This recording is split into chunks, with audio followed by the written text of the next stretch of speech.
We'll intervene whenever we decide it's in our national security interest to intervene. And if you don't like it, lump it. The problem with America is not that we go around marauding around the world imposing ourselves.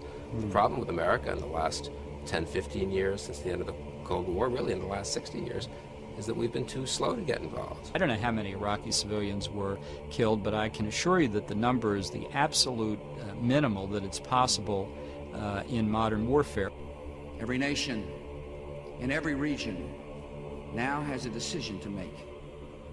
Either you are with us or you are with the terrorists. You know, that land over there is yours. You'll go back to it one day because your fight will prevail and you'll have your homes and your mosques back again because your cause is right and God is on your side. Welcome to the darkened hour.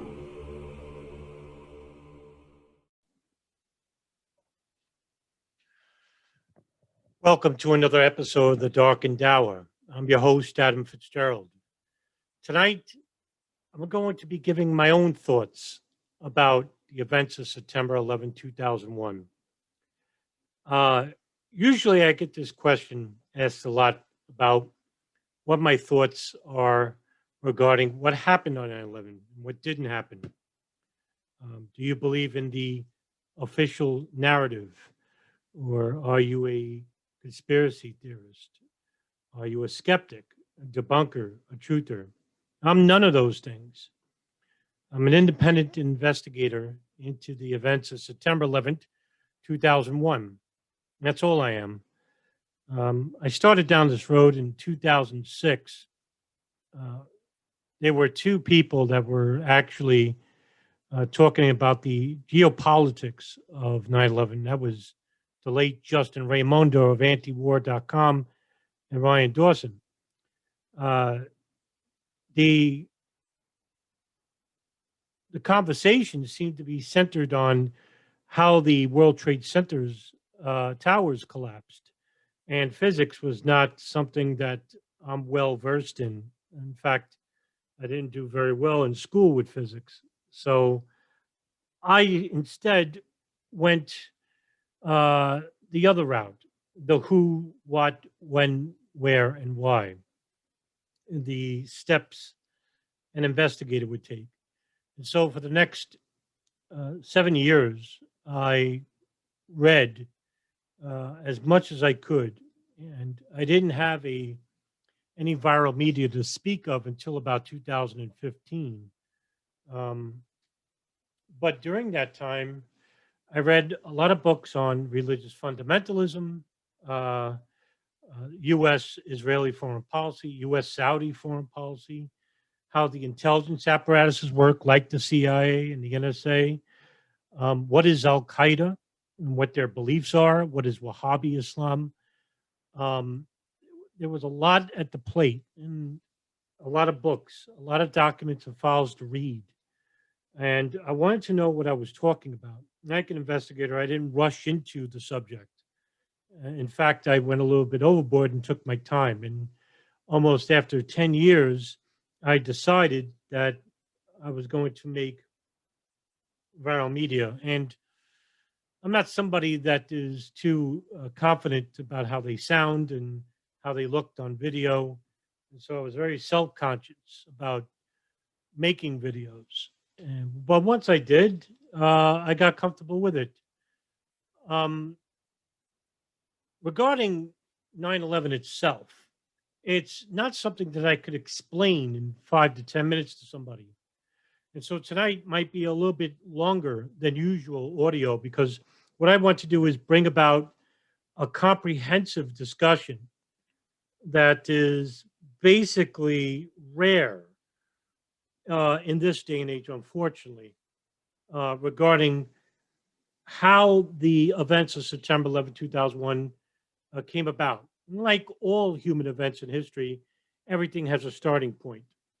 And I think the starting point, I could go back to the early 20th century regarding the foundations of Saudi Arabia, how Israel and the United States how their foreign policy became an influence in the region of the Middle East as well as the United States, and what backlash this caused. Same thing for Saudi Arabia and the Gulf, how that relationship with the United States precipitated the events happening in the Middle East.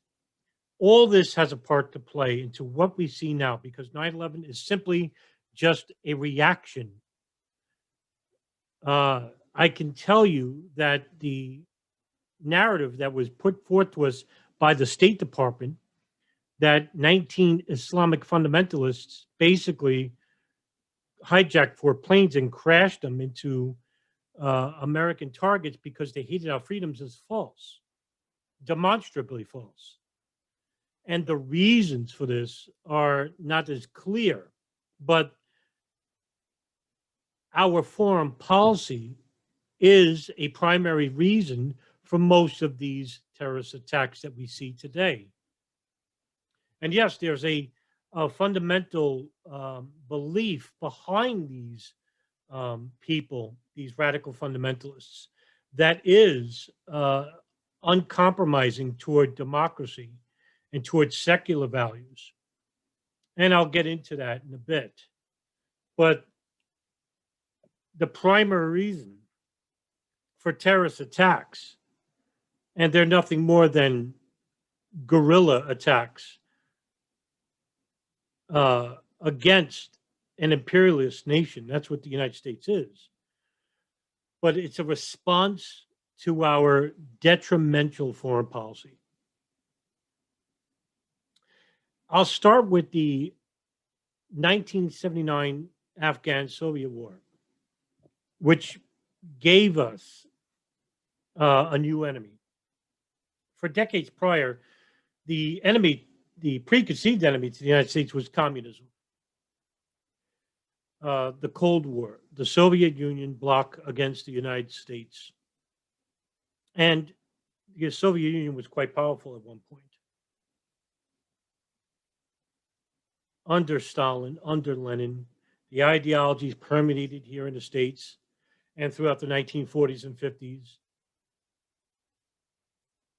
We had hearings that subjugated and basically infringed on the rights of certain Americans who were conspiring or alleged to have conspired with the Soviet Union.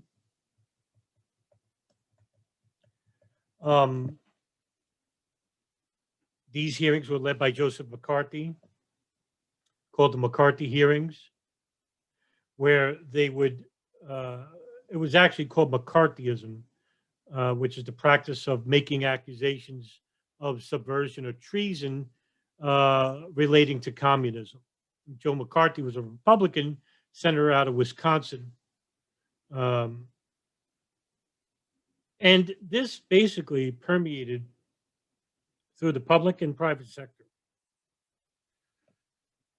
And under Harry Truman, he allowed for this to happen.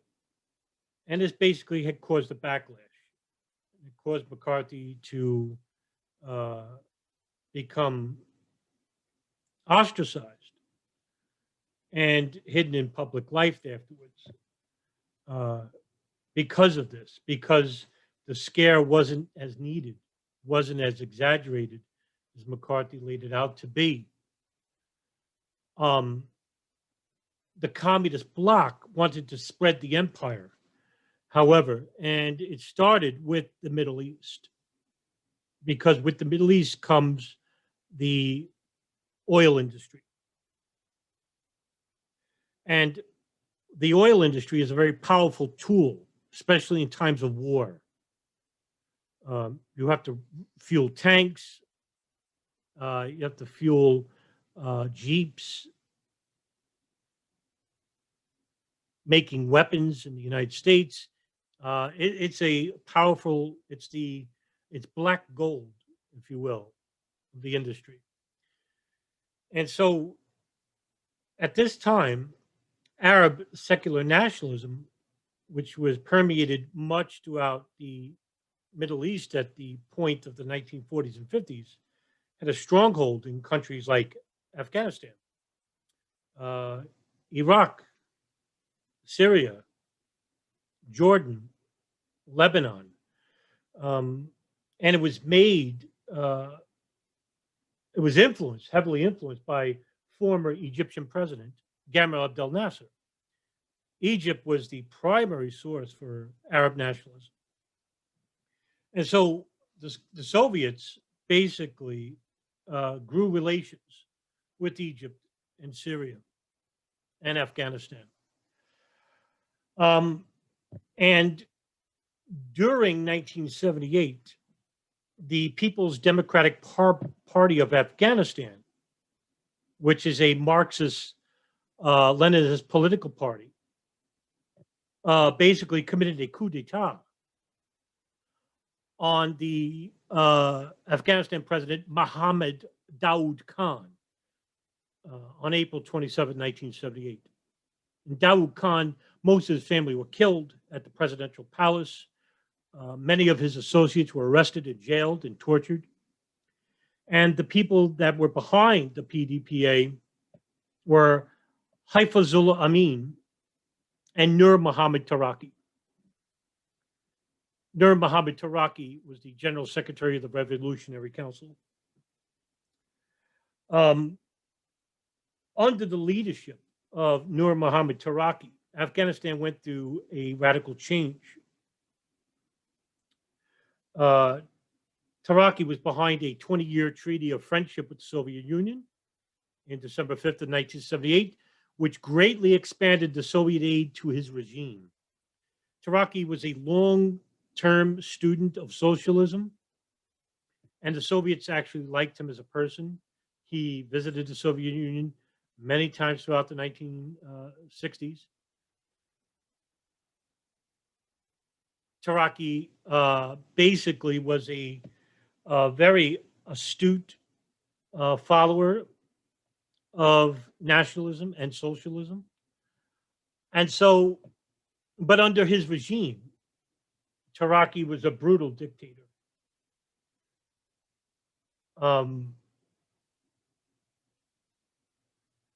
The Pashtuns, the native Pashtuns in the country, who were against secular Soviet ideology like communism, basically were rounded up and arrested. This led to killings of the Pashtun community. And so basically the Islamists, if you will, the Afghans, the Pashtuns basically fought back.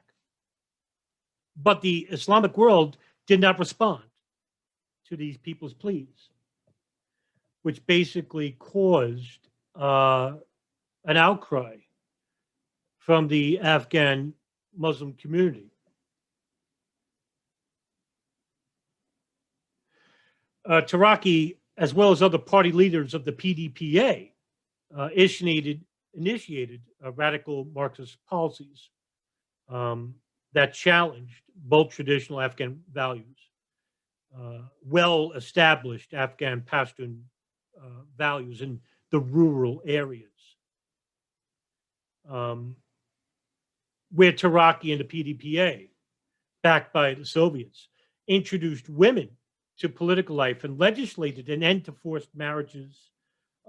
He ruled over a nation with a deep Islamic religious culture and a long history of resistance to any type of strong centralized governmental control. Now, this is where Afghanistan basically was a land without a true democracy or a true power structure. For thousands of years, other governments and other leaders, other armies tried to conquer this country and could not, giving it the nickname the Graveyard of Empires.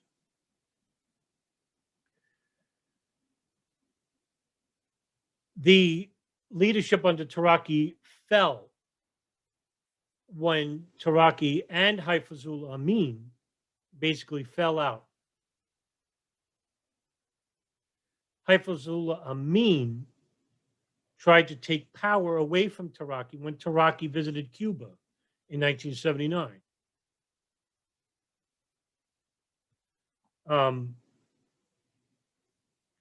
And while this was going on, the Afghan people revolted against the PDPA government when they initiated Soviet reforms over longstanding traditional reforms.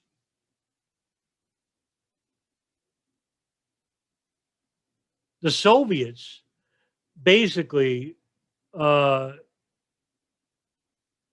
torn between Amin and Taraki. Amin didn't have a close relationship with the Soviets at the time, as they did with Taraki himself. And so Amin took control of the government while Taraki was away and had Taraki arrested.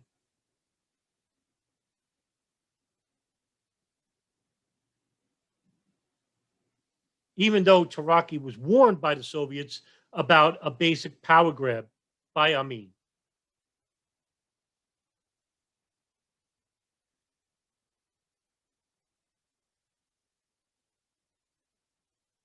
Amin, however, his power grab was short-lived. And even though he was a trusted asset to the Soviet Union basically did not like what he did to Taraki. And Amin himself, basically a brutal dictator toward the Pashtuns. And about this time, there was a revolt against the communist bloc in Afghanistan. Again, the Arab world leaders did not intervene. This caused a basically a break between the nationalist Arab leaders and their adherents away from the religious sector. And so we saw this break. Even though Arab nationalism was basically slowly being replaced as an ideology, the Arab world basically saw them as a useless entity, even after the defeat of Jordan and Egypt and Syria in the Six-Day War by the Israelis. The Saudi government basically and the religious sector were calling for the end of Arab nationalism. The Soviets basically assassinated Amin at the presidential palace, much like in the same way Dawood was assassinated by Taraki and Amin. The Soviets went to the presidential palace on December 20th, 1979, and assassinated Amin. Several of the Soviet commanders involved with the assassination of Amin thought the plan to attack the palace was crazy. Although the military had been informed by the Soviets through their commanders Yuri Drozdov and Vasily Kolesnik, I don't think I'm saying his name right, thought that the president, Amin, was a CIA agent who had betrayed the Sour Revolution.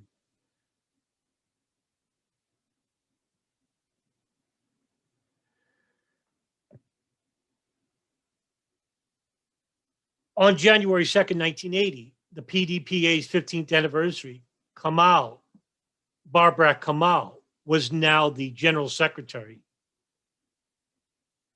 And he was implemented as the president by the Soviets. And at about this time, the United States, seeing that the Soviets invaded Kabul, basically called for UN Resolution Security Council to pass resolution condemning the Soviets,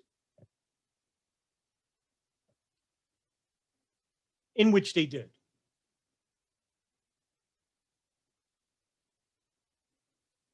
The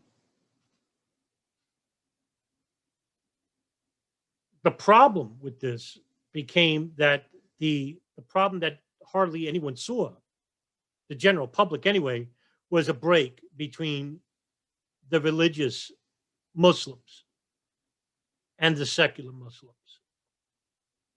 And because of the silence that was responded to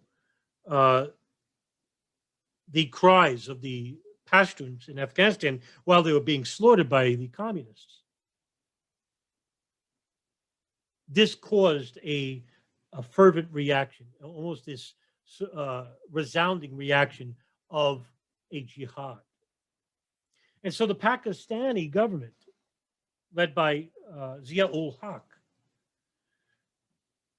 started to train mujahideen, Afghan fighters. And the Afghans were excellent fighters.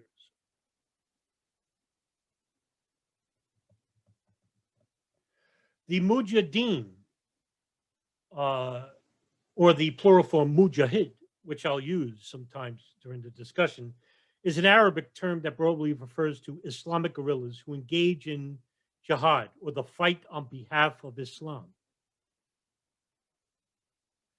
There are two types of jihad: offensive and defensive jihad.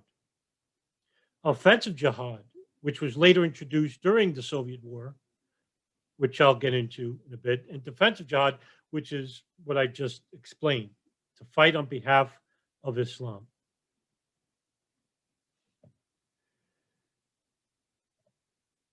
The war, the Afghan-Soviet War,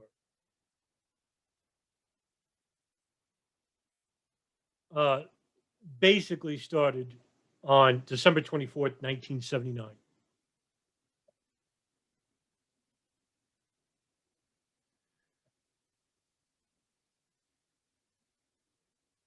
The KGB basically infiltrated the Afghan government and started using persuasive ideas to get as many Afghans on their side, because they knew that there was a conflict coming up.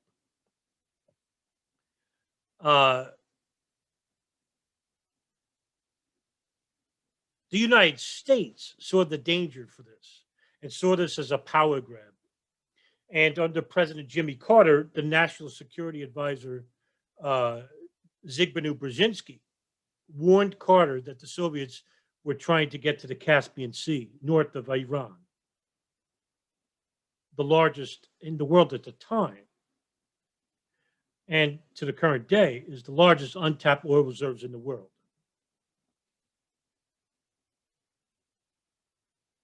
And so the Pakistanis, with help from the CIA, the British MI6, the Israeli Mossad, they basically started training Afghan mujahideen for large-scale operations, war, how to use tanks, missiles, RPGs, large-scale weaponry here. The mujahideen were not friendly to Arabs, foreign fighters.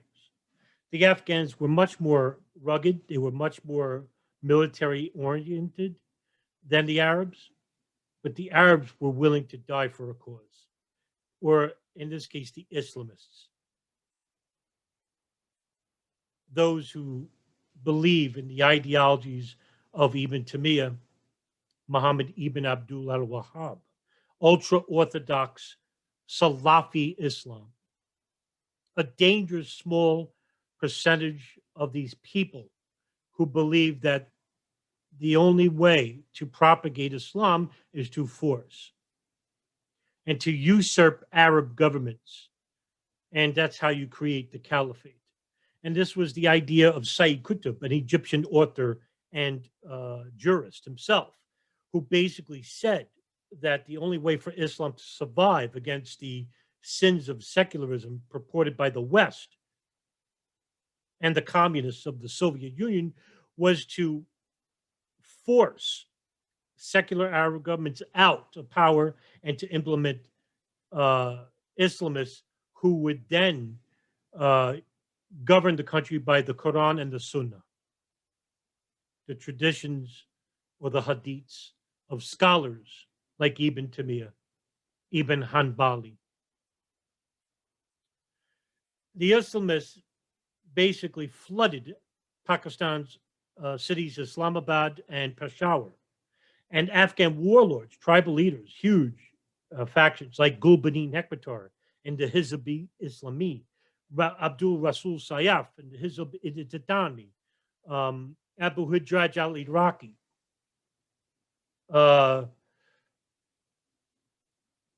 huge warlords that had thousands of people behind them, started receiving funding through third-hand sources, but they were coming from the intelligence apparatuses.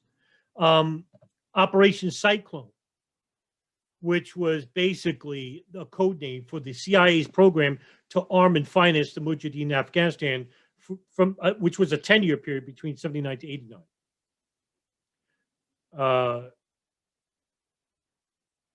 But there was the Pakistan ISI, who basically trained these Mujahideen in training camps in Peshawar, in Islamabad. But what they didn't have was a recruitment office. Now, there was an Algerian scholar, an Algerian foreign fighter named Abdullah Anas, who came to Pakistan to the call of jihad. And while there, he met another imam, a notorious imam, and a jurist himself, and also a qari, which is basically someone who memorized the Quran, a Palestinian native named Abdullah Azam. And together, they constructed an idea to create a recruitment office. And that idea was called the Maktab al-Khidmat. And when translated to English is the Afghan Services Bureau. But they needed money. And so Abdullah Azam traveled to Riyadh and persuaded a rich Saudi who was basically at this time offering his father's construction services to build roads and ditches for the Afghan Mujahideen. And his name was Osama Bin Laden, who at this time just graduated out of the King Abdulaziz University for engineering and wanted to do something with his life, because at this time, Bin Laden was basically a man without a mission. His father was dead. His family was in charge of the largest construction firm in Saudi Arabia, the Saudi Bin Laden Group, which basically had contacts inside the United States, led by James Arbath, who was a friend to the Bush family. James Arbath was a Texas businessman who had business interests in aircraft sales and leasing and real estate. But he had a very close relationship with Salim bin Laden and Khalid bin Mahfouz. But Salim bin Laden was the eldest son of Mohammed bin Laden, the founder of the Saudi Bin Laden Group, and the half-brother of Osama bin Laden. Highly educated, became friendly with the Bush family through James Bath. James Bath served as the North American representative for the Bin Laden family. And using his connections, he met Salim. He introduced George W. Bush, who was the vice president under Reagan. Bath had connected him to Salim bin Laden, who also had contacts with BCCI Bank, for which George W. Bush, who was the director of the CIA at the time, before he was vice president, had accounts at BCCI Bank. Khalid bin Mahfouz was a Saudi Arabian billionaire and the chairman of the National Commercial Bank.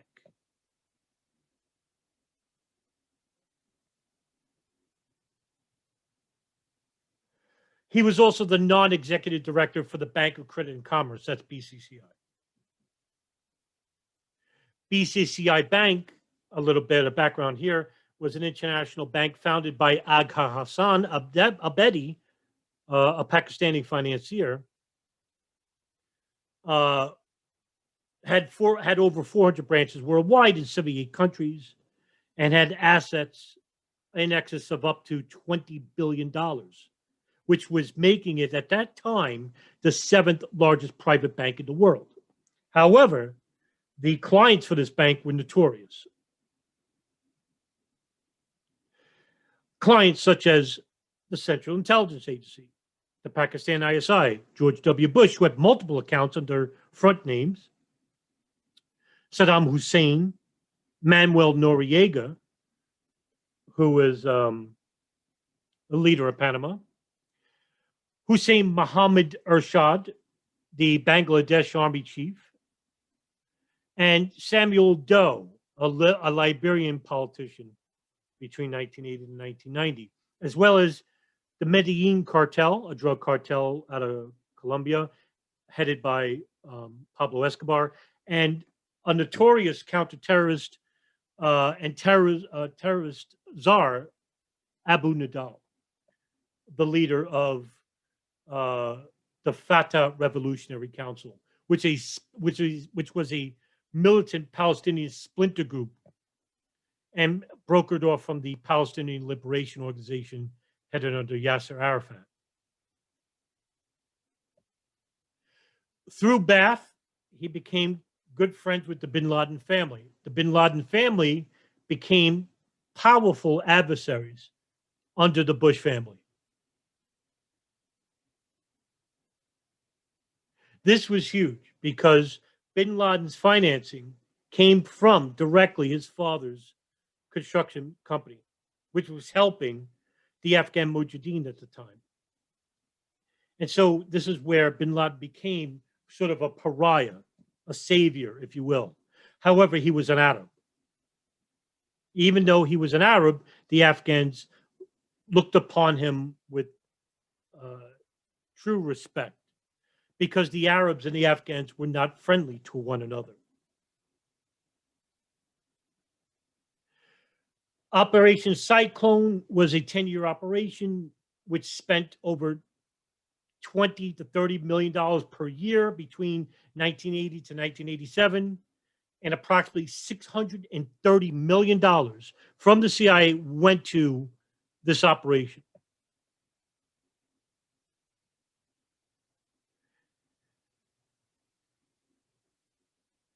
Charlie Wilson, who was a Texas congressman, and Michael Vickers, who was a CIA paramilitary officer, who developed a close relationship. But their strategy was to provide the Mujahideen with a mix of weapons, tactics, logistics, training programs, which enhanced the rebels' ability to fight a guerrilla war against the Soviets, because the Soviets were not equipped to fight in a mountainous region like the country of Afghanistan. But one thing the Soviets had at their disposal, which was a great weapon, was the Chinook helicopters, planes, because at the time the Mujahideen did not have surface-to-air missiles at the time, and the Soviets basically bombarded the mountainous region. Abdul Anas even says it in his book, Over the Mountains, was basically that the Soviets basically saturated the eastern provinces of Afghanistan. And while they were doing this, to respond to the Afghan tanks, they basically hundreds of thousands of mines in the ground. And to this day, Afghanistan has more mines than anywhere in the world. I think it's over 2 million mines, which haven't been found. There's still children, people who are now grown up from 1979 without legs and arms. And to this day, those mines are still active.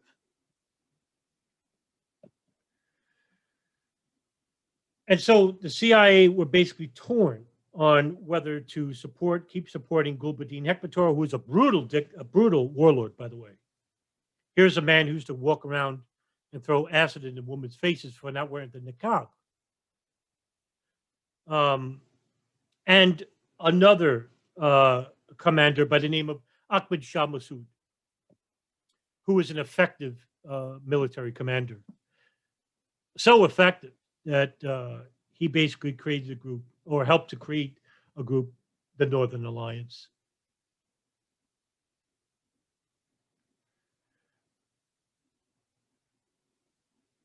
All support to the Mujahideen, the Sunni Mujahideen, the Arabs, was funneled through the government of Pakistan. And so the Afghan Services Bureau was created in 1981. With the help of bin Laden's financing, they created multiple houses, which was in charge of different areas of training, logistics, financing, recruitment, teaching the Quran. Azam brought this idea of a spiritual Islam, a spiritual war to Afghanistan. Something much different, which caught on to a lot of people, especially to the Afghans, because what they wanted was to create an Islamic country in Afghanistan without interference from a secular worldview like they had for the previous 80 years. And so Azam at this time was traveling inside the United States to cities like Kansas City, Los Angeles, Indianapolis, Brooklyn, trying to recruit native Arabs into the fight. But there weren't many Afghan warlords who were accommodating or willing to have them within their ranks, except for two Afghan leaders, Abdul Rasul Sayyaf and Jalaluddin Haqqani. These were the only Afghan warlords who were allowing Arabs to train at their camps. And if you heard of who Jalaluddin Haqqani is, it's now a designated terrorist group called the Haqqani Network, an offshoot of the Taliban later on.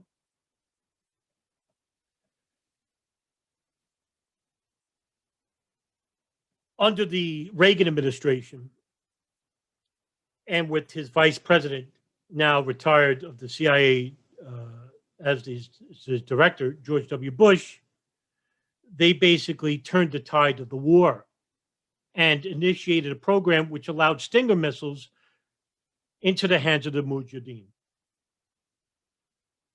Meanwhile, hundreds of millions were coming from the CIA as well as Saudi donors who became compassionate toward the Arabs and the Afghans themselves in the fight against communism. This was a huge turning of the war because basically now they had an answer for the airplanes and the helicopters. And the Soviets had no answer for this. They were losing on the ground, but they were winning in the air. And meanwhile, the push for Kandahar, the push for Kabul, the Paktia province, was what was won by the Afghans. And so, at the same time in 1986, bin Laden thought of another idea. Since nobody wanted to host the Arabs as a camp, he created his own camp, the al-Masada. From the English, the Lion's Den. At the same time, in 1986, Egyptians, radical Egyptians from a group called the Egyptian Islamic Jihad, were traveling to Afghanistan. They were being released from the Torah prison, in which they were being detained after the assassination of Egyptian President Anwar Sadat. And so the SSI, the security services of Egypt, began torturing over 1,000 people in these cells. Some of them, like Dr. Ayman al-Zawahiri, Dr. Imam al-Sharif, who went by the name Dr. Fadl, Omar Abdel Rahman, the co-leader of the Gamma Islamiyah, Muhammad ibn Abdul al-Faraj, Salam al-Faraj, the co-leader of the Al-Jihad, which later became Egyptian Islamic Jihad. Isam Kamari, Abu Hafs al-Masri, Abu Ubaidah al-Banshari, real leaders of the Egyptian radical cells. So to rid themselves of a problem, Hosni Mubarak, the new president, basically released the jails in 1986. And so many of these people, in the hopes that these people also would be killed in the war. And so a lot of these people went to Afghanistan. And some of these people went to al-Masada camp, which was the only Arab-run camp in Afghanistan. Many of the camp's militants became loyal to bin Laden, unwavering loyalty, because of what he was doing in Afghanistan.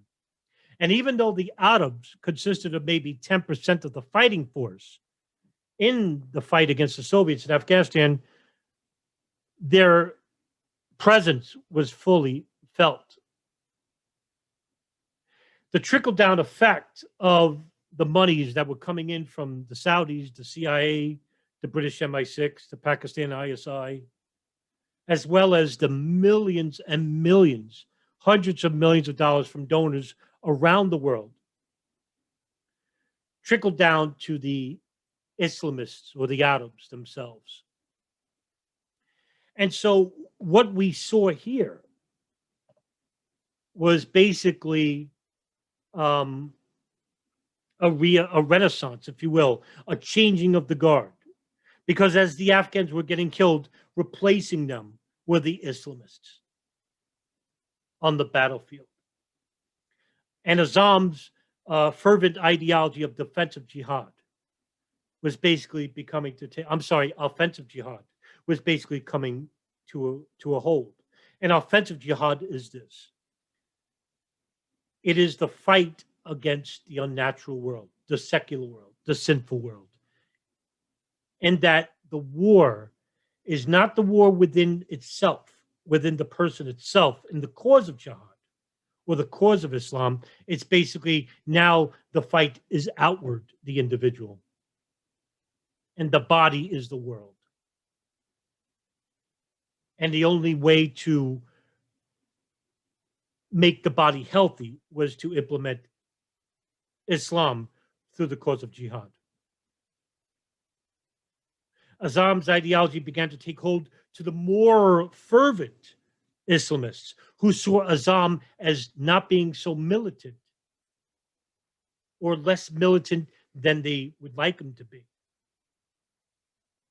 And so the Pakistan militants, as well as the Saudi militants, became unfavorable to Azam himself.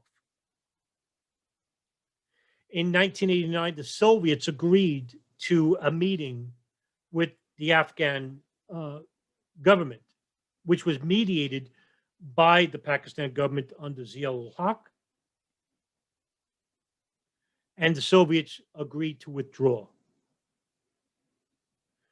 All the weapons, all the money, all the training that went to the Mujahideen, the Afghans, the Arabs, did it automatically stop? No, of course not. Now, with the war over, these Mujahideen fighters basically returned back home to the United States, to Saudi Arabia, Egypt, Jordan, Iraq, Southeast Asia, the Philippines, Indonesia, and the ideologies that were taught to them by radical Islamists like the Egyptians, Dr. Ayman al-Zawahiri, Dr. Imam Saeed al-Sharif. They went back home with these ideas about offensive jihad.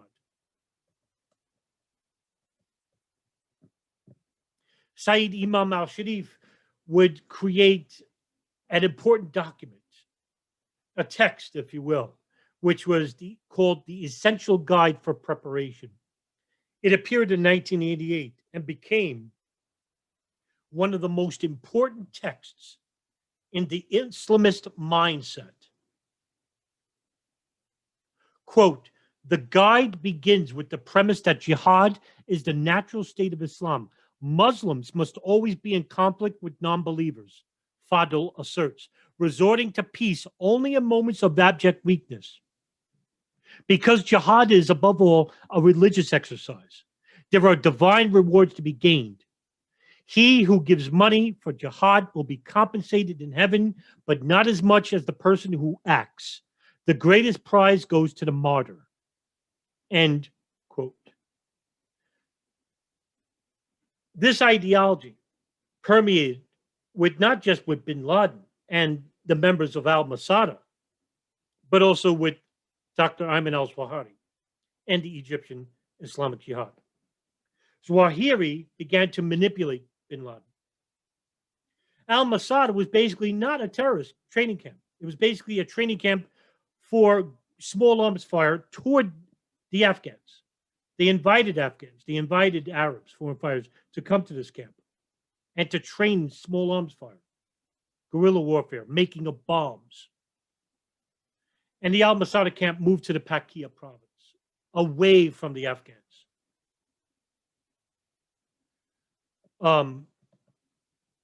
The ideologies permeated through the Arabs. And so this ideology would now replace the ideology of old Arab nationalism, finally.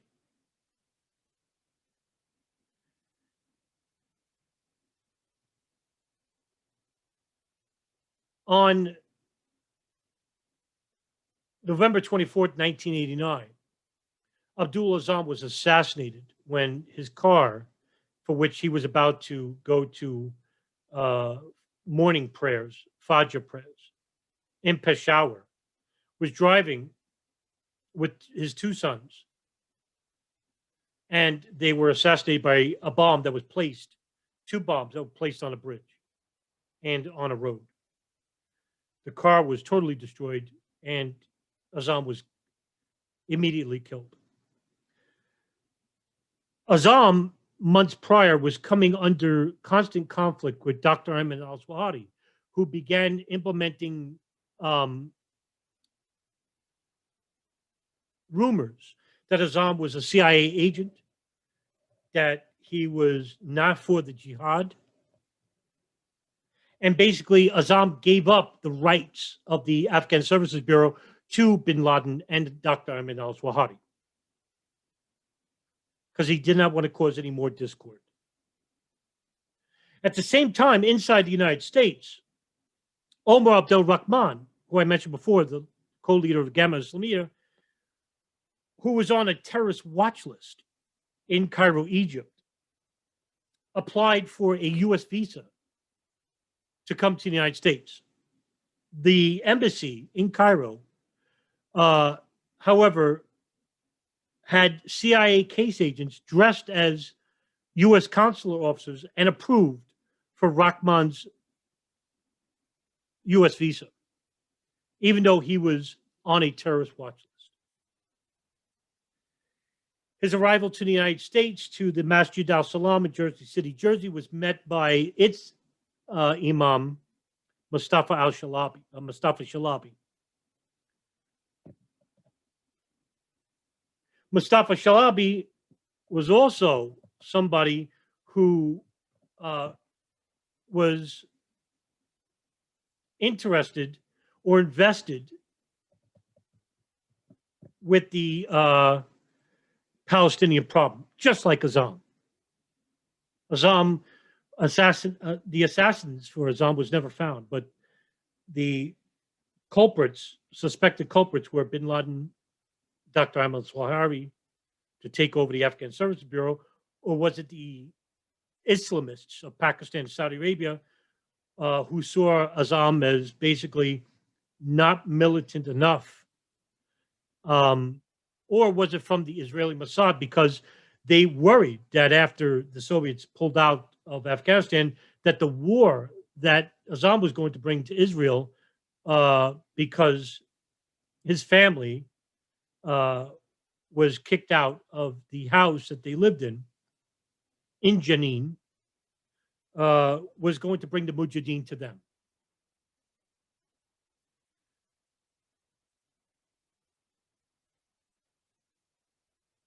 The Al-Khifa Refugee Center, which was co-founded by Mustafa Shalabi and Fawaz, Khalid Fawaz,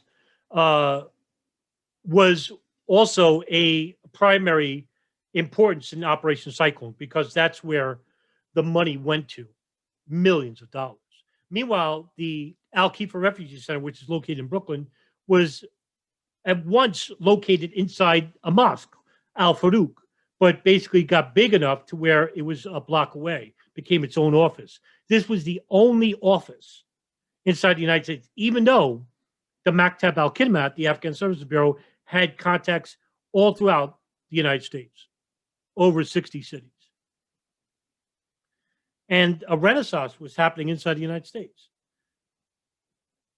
There was already a terrorist contact inside the United States, which was Abu Nidal's group, a paramilitary, Arab paramilitary group, which was used by numerous intelligence agencies, including Germany, Iraq, Israel, United States. Omar Abdel Rahman wanted to use the Al-Farouk, the Masjid al-Islam mosques, as conduits for funding for a jihad inside the United States. Shalabi was highly critical of Rahman's idea, and Rahman started spreading false rumors about Shalabi, in which in 1991, Shalabi was found killed. He was murdered, stabbed, shot, just days before he was to relocate to Egypt.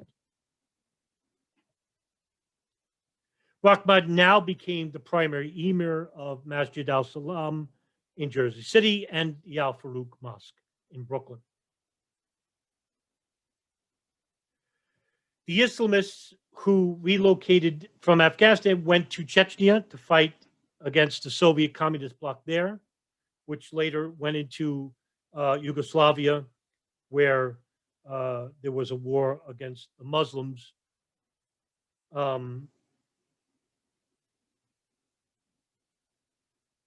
This caused a 10-year war there as well. There was also a civil war in Algeria at this time, headed by the government led by Chadid Boujamin and the Algerian Islamic group.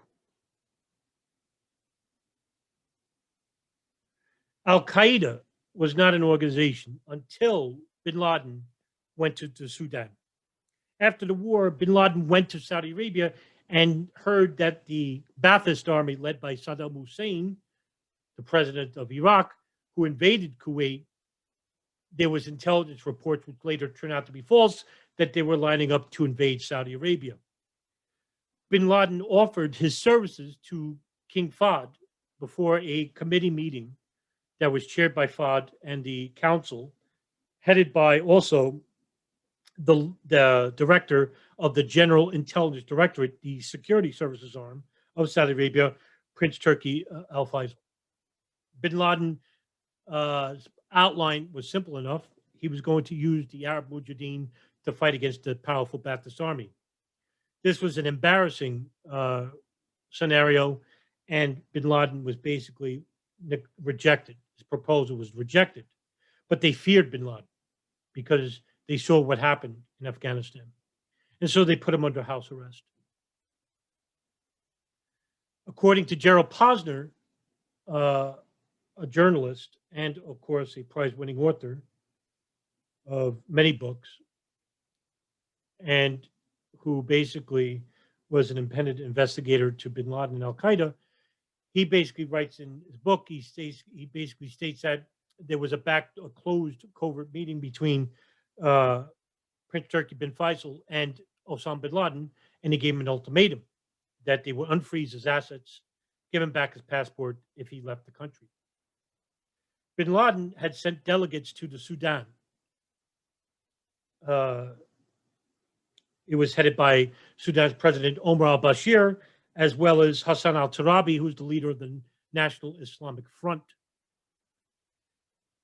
Hassan al-Turabi was a powerful Islamic leader who basically wanted bin Laden to come to the country. Now, the Sudan was basically a country that didn't vet its foreigners.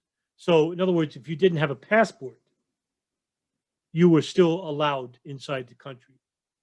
And so bin Laden and his Arab counterparts from al-Masada relocated to the Sudan.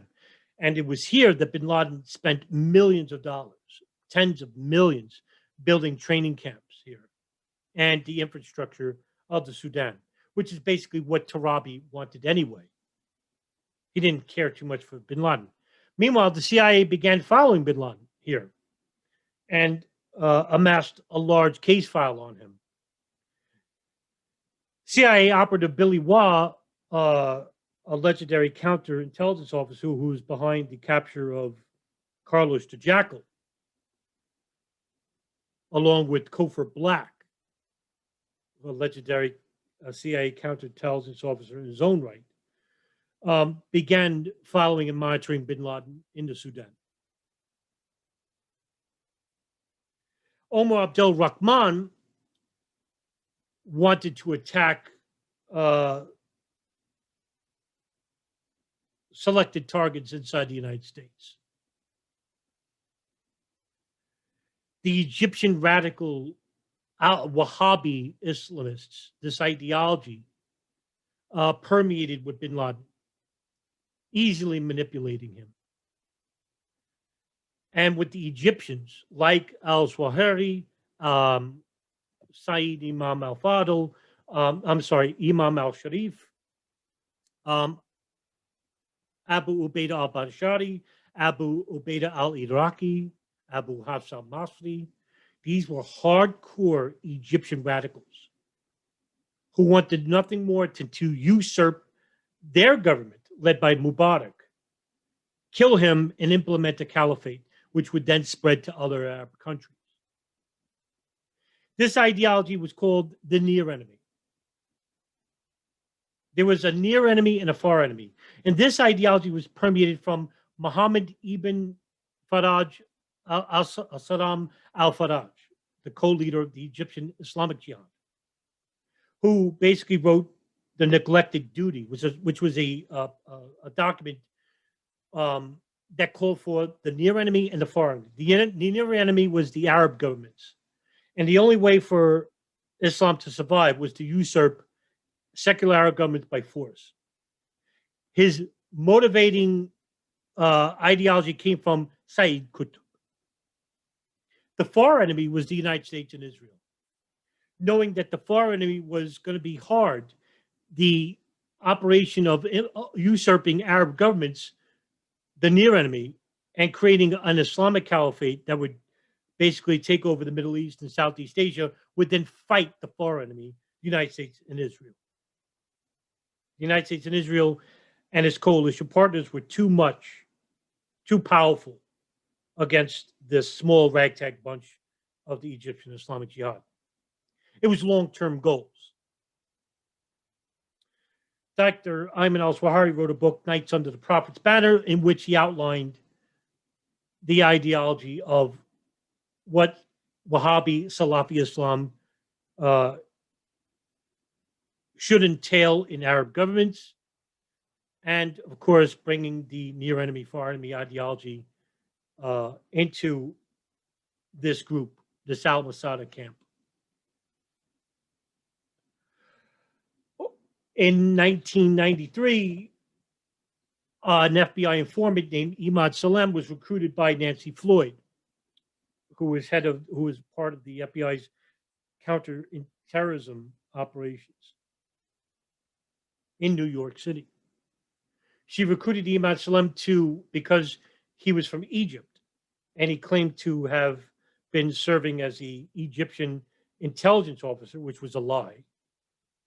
Imad Salem offered services to become an informant inside the Al-Farouk Mosque, where Omar Abdel Rahman was heading. Rahman won the trust. Imad Salam won the trust of Omar Abdel Rahman and became his bodyguard.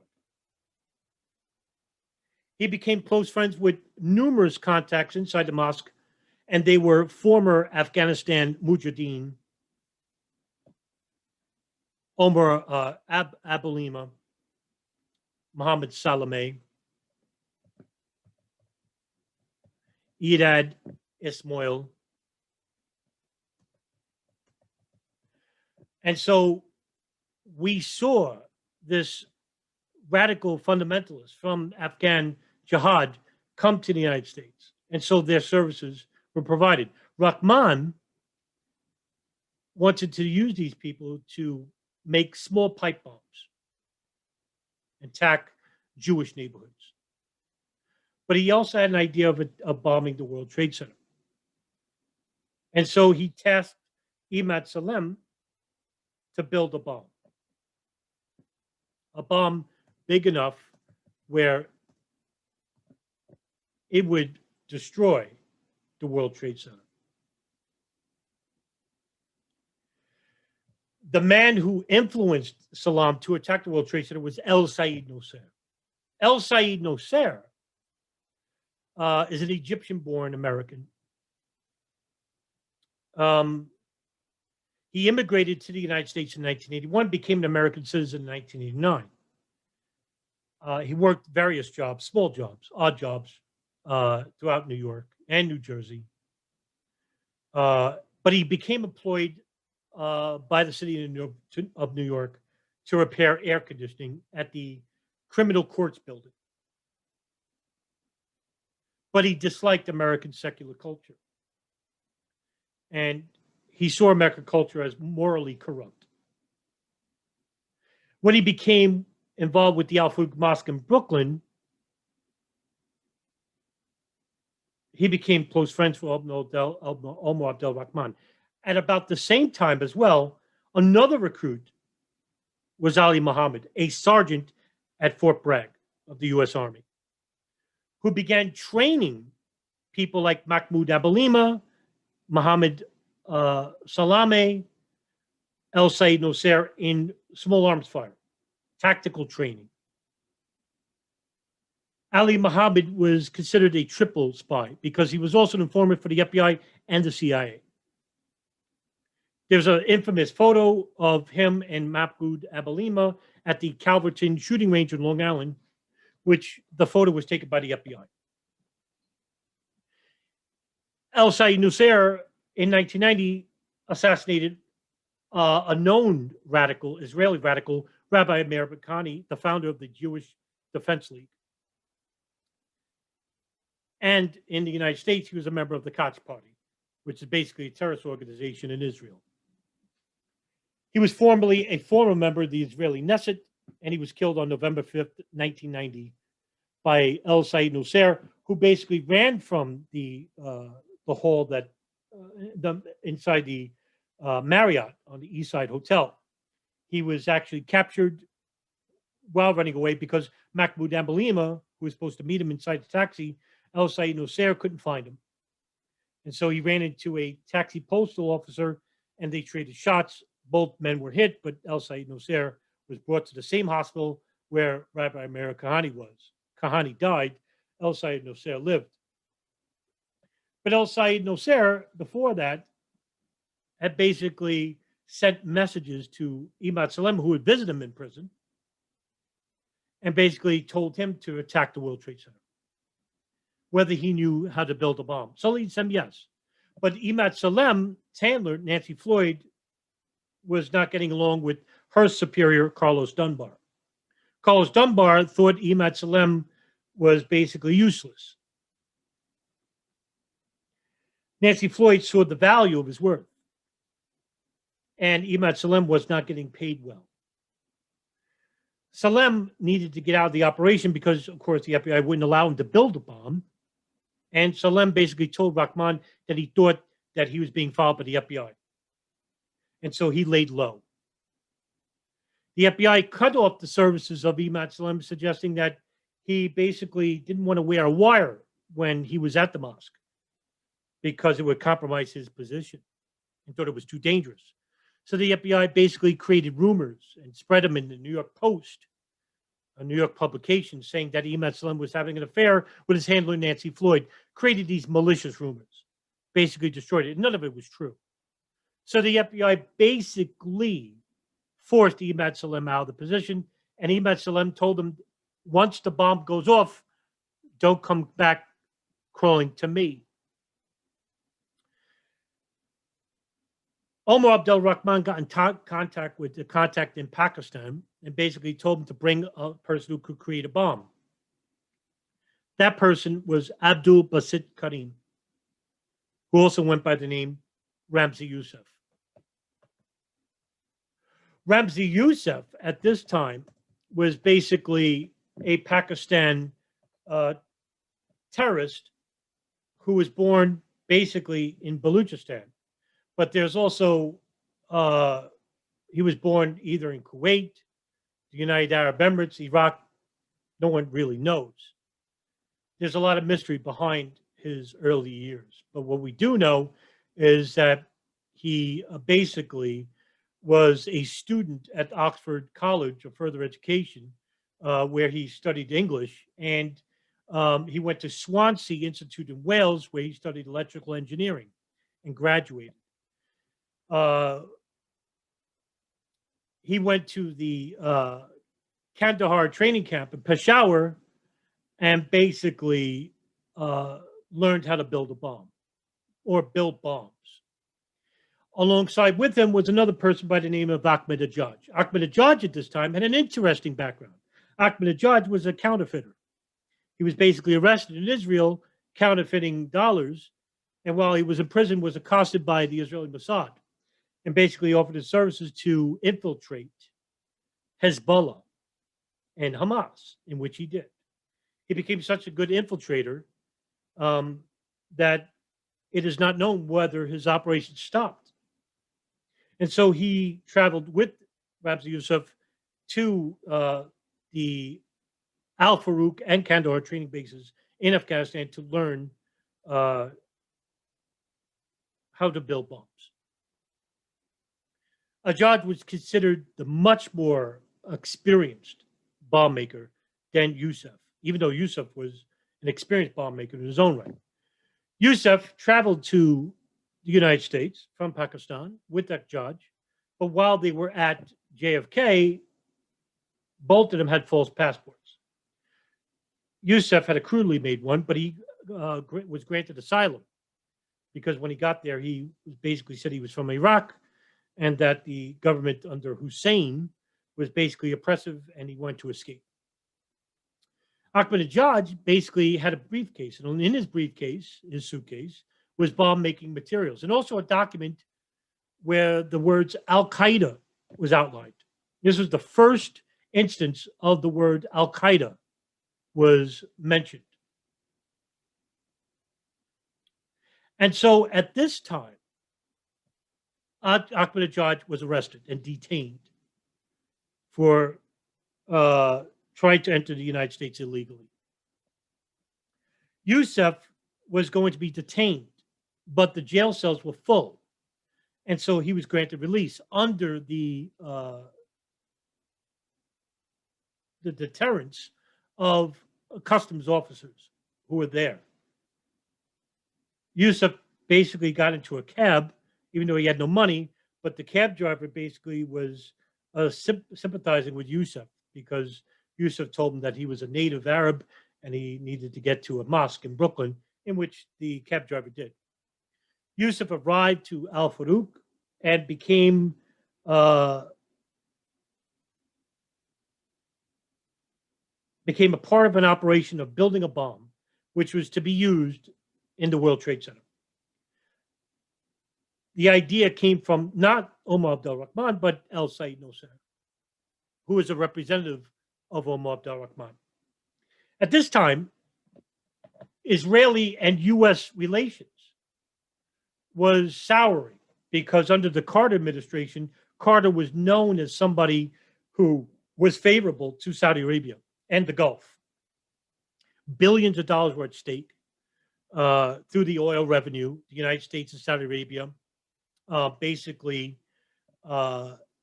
had a powerful pact between each other. The United States would offer military operations inside the kingdom, acting as a bodyguard, because Saudi Arabia was not a very good military. Saudi Arabia allowed the United States to become, allowed their military base to be permanently stationed inside the most holiest site of Islam, Mecca, Medina. This actually enraged bin Laden back in 1990, because while they rejected bin Laden to protect the kingdom, they allowed the United States to protect the kingdom, and this enraged bin Laden. And he became an enemy to bin Laden and to the United States. So Saddam Hussein and the Ba'athist Army basically were defeated by the U.S. military in 1990 in quick succession. I think it was a week, basically, to defeat them. And so the Saudis basically, the United States was going to leave, but they basically stood. This enraged bin Laden and the Islamists themselves. And so Omar Abdel Rahman was also a sympathizer to bin Laden's idea. And while bin Laden was in the Sudan, using the Sudan as a training camp outpost and building infrastructure and building business fronts that would give bin Laden financing, El Said Nusayr and Omar Abdel Rahman wanted to attack inside the United States. And so Yousef was building a bomb, and this bomb was being built in a warehouse in New Jersey. Helping him were Iyad Esmoil, Mahmoud Abalima, Mohammed Salameh, and others as well, and which I can't name right now. It's hard to remember a lot of these names. And so, and one of them was an important one, Abdul Rahman Yassin. And so when the bomb was being built, Yousef would actually call the prison cell, or a judge would collect calls to Yousef. And Yousef would basically get helpful advice on how to build this urea nitrate bomb, which is built with canisters inside urea nitrate, fertilizer, nitroglycerin.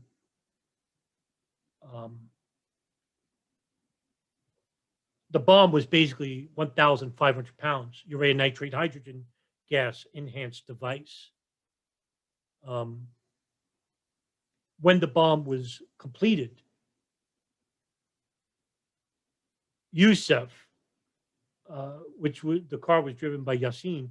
Yassin, there was two cars involved. One was a Ryder truck, which was rented by Mohammed Salameh, and another car driven by, I want to believe, was either Abalima or Yassin. One was a backup car. The truck in which the bomb was placed was a Ryder truck and had a fuse, a long fuse. Yousef lit the fuse, and this bomb was placed in Tower 1, the north tower, and it was basically at level 2, which was the basement level. Level 2. The idea was to have the bomb knock out the base of the building and to knock the north tower into the south tower, in which both towers would then crash down to Lower Manhattan, killing tens of thousands. Yousef actually said he wanted to kill 50,000 people. The bomb went off on February 26, 1993, and created a huge crater, 5 floors deep. But it killed only 6 civilians, injured 1,042 people. Most of it from smoke inhalation. Yousef then sent a letter to the New York Times and also called on a phone claiming that they were members of the 5th Battalion in the Liberation Army and to declare responsibility for the bombing. The demands were the following: stop all military, commercial, and economic aid to Israel, end all diplomatic relations with Israel, and not to interfere with any of the Middle East countries' interior affairs. Now, this is important because while U.S. relations with Israel were not improving at this time, they were still strong. Israel's U.S. relations with Saudi Arabia was going strong, but under the Reagan administration, he switched that. Now, this is key because Reagan, while still supporting Saudi Arabia through military arms, over $130 million worth in one aid package, Reagan wanted to improve relations with Israel, unlike Carter. And Reagan was a staunch nationalist himself. Under Reagan, we saw Donald Rumsfeld at this time. Donald Rumsfeld. Donald Rumsfeld, who once served as the Secretary of Defense under Gerald Ford, and again with George Bush, but he became an advisor.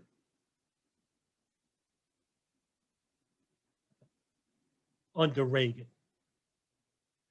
At this time also, there was another neoconservative. His name was Dick Cheney. Dick Cheney served as the chair of the House Republican Conference from 1987 to 1989. Dick Cheney and Rumsfeld would become very influential later, especially under the Bush administration. But the neoconservative values aligned with the Israeli Likud Party and the Israeli nationalists of Israel itself, the government. Menachem Begin, Benjamin Netanyahu later. And so this would form a coalition of sorts, if you will, a powerful coalition, which have a reverberating effect to the Arab Middle East. After the bombing of the World Trade Center, Yousef was later captured in Pakistan, brought back to the United States. El Sayed Nasser was actually released. He was found not guilty of the assassination of Rabbi Meir Kahane, which was miraculous. The FBI went back crawling to Imad Salem and said that they would pay him $1 million to infiltrate the mosque again. And he did. He came back and basically acted as the bodyguard for Omar Abdel Rahman. And while there, Imad Salem was propositioned by a mosque member named Sadiq Ali, in which Imad Salem propositioned to him, and this was recorded through FBI recording wiretaps, that he was to bomb certain targets inside the United States. And this was later called the Landmarks Plot. The bombing of Jewish neighborhoods, the bombing of the United Nations, the bombing of the Jacob Japek's FBI building, the bombing of the George Washington Bridge, the Brooklyn Bridge, and the World Trade Center again.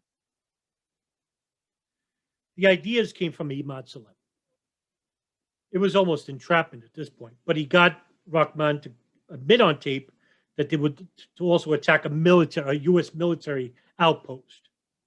This was used later in his trial.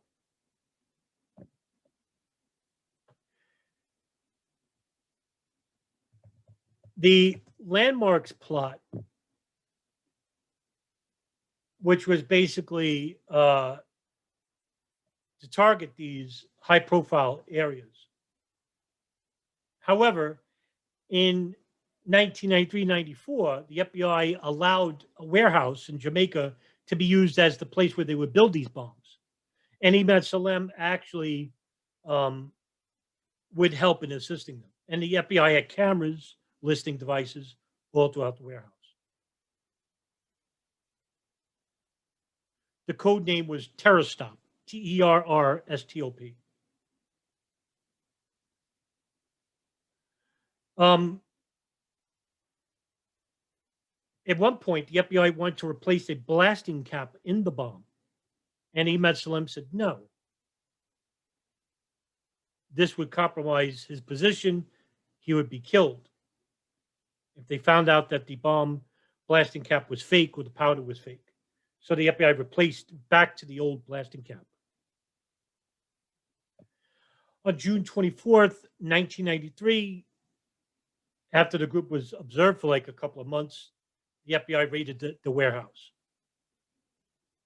This was caught on tape.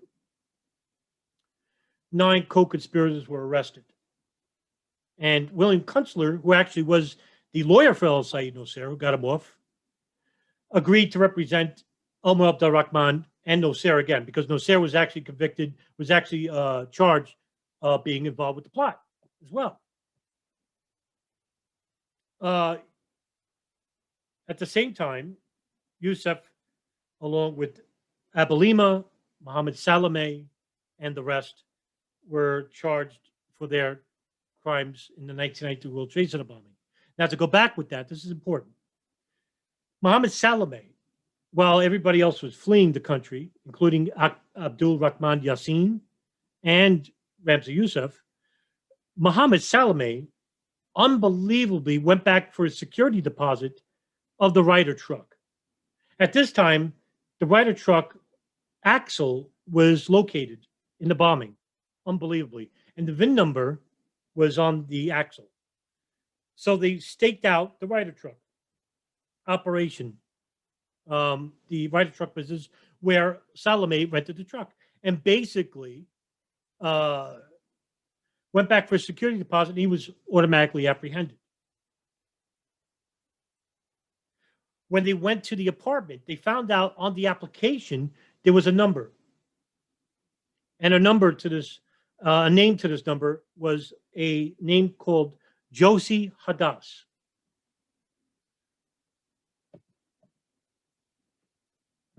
The address, which was used by Salameh,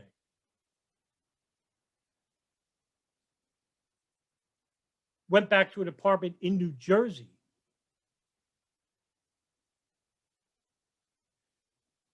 Jersey City, New Jersey.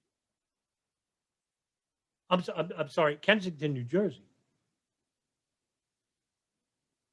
where it was rented by Josie Hadas, the landlord.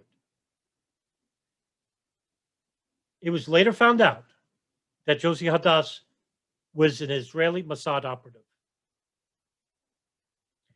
In the apartment was Ali Muhammad, the Egyptian radical and Fort Bragg reservist, where Fort Bragg documents, files for bomb making, as well as bombing materials were found in a closet, recovered by the FBI. Another apartment that was searched, a Brooklyn apartment, was owned by Ibrahim El Gabroni, who was the brother of El Said Nusayr. But the FBI would not comment on what was found at the apartment. But they did comment about what was found in Mohammed Salameh's.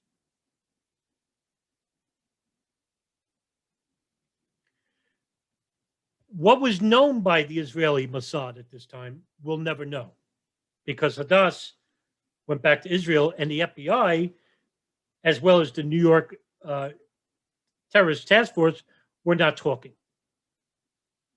regarding who Josie Hadas was and what she was doing. And so, with that being said,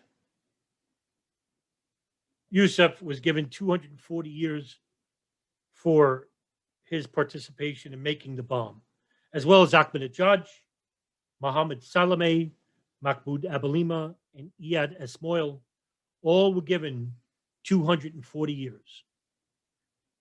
Yousef is currently housed at the Colorado Supermax prison, where he's basically given a lifetime order of being in solitary confinement for the rest of his life. Omar Abdel Rahman, after the Landmarks Plot, was given life imprisonment for his role in the Landmarks Plot. At about the same time,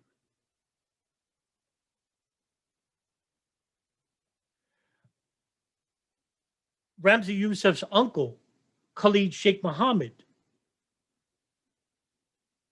who was a publisher for a paper of an Afghan publication, which was in charge by Abdul Rasul Sayaf of the Northern Alliance,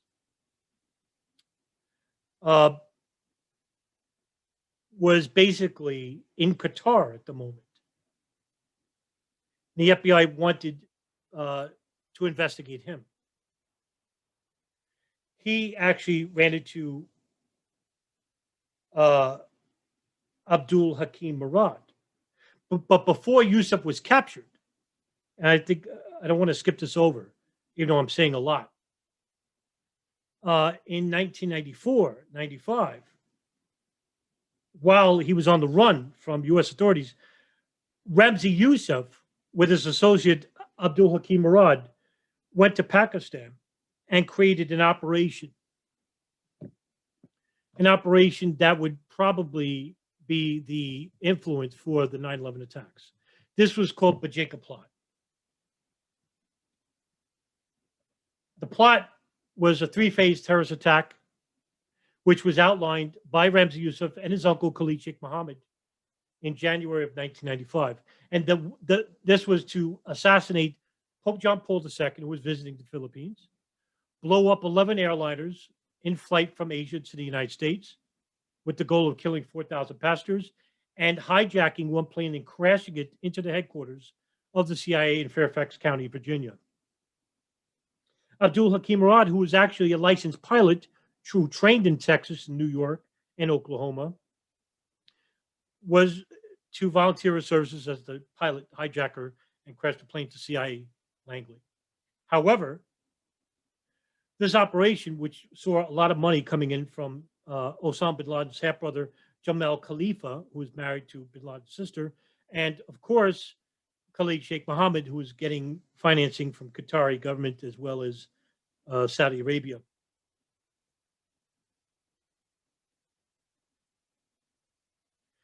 The test for the bombs that were going to be used for the Bojinka Plot was first inside a mall in Cebu City.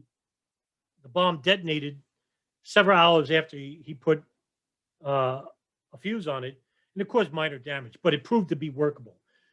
The second test was on December 1st, 1994, where another associate, Wali Amin Shah, placed a bomb under a seat at the Greenbelt Theater in Manila, Philippines, and the bomb went off. On December 11, 1994, Ramzi Yousef himself built a bomb which had 1/10 the power of his final bombs that he was planning to have, and he put it underneath a seat of Philippines Airlines Flight 434, which was a flight going from Manila to Narita, which had a stopover at Cebu. So Yousef planted the bomb and got off at Cebu, and then from Cebu he went back to Manila. But the plane actually took off from Manila to Narita, and the bomb exploded over Okinawa Prefecture. The person who was sitting in the seat under where the bomb was at was Haruki Igami, and he was killed. But half of his body filled the hole which the plane was, and that's what basically saved people on the plane. And the flight crew actually landed miraculously. People survived. However, while making the bombs in the sink, Abdul Hakim Murad initiated a compound which emanated this black acrid smoke inside the apartment. And basically what happened was the smoke went outside and basically created a stir, and the fire department came to police, and they found all these bomb-making materials, crucifixes, and this laptop. Yousef escaped along with Abdul Hakim Murad, and Yousef noticed that the laptop was left behind. He ordered Murad to go back. Murad did, But as soon as he got up the stairs, they all turned around and saw him, and he basically ran away, but he was captured because he fell over a tree stump. He was basically brought back to the Philippines police department, where Philippines National Police investigator Rodolfo Mendoza interrogated him. And he basically gave up the plot. That information was then shared with the FBI. This was 1995. Shortly after Ramzi Yousef was captured, I had to make mention of the Bojinka Plot because it's important.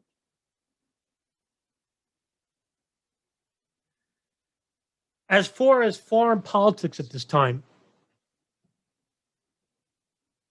the idea of the neoconservative faction was to have a Republican president in charge where they would implement nationalist ideals using the Pentagon to destabilize the Middle East and to become the superpower that the former National Security Advisor Zbigniew Brzezinski once stated. For the United States to remain a superpower was to take control of Southeast Asia and Eurasia and not allow the Soviet Union to become the power. But Brzezinski was not a neoconservative. He was part of the Council of Foreign Relations, but he basically disavowed neoconservative ideals. But the idea basically really hit home with one guy in particular, and that was Paul Wolfowitz. Paul Wolfowitz came from the Paul Nietzsche School of Neoconservatism, was a student of Paul Nietzsche, as well as Saul Bellow.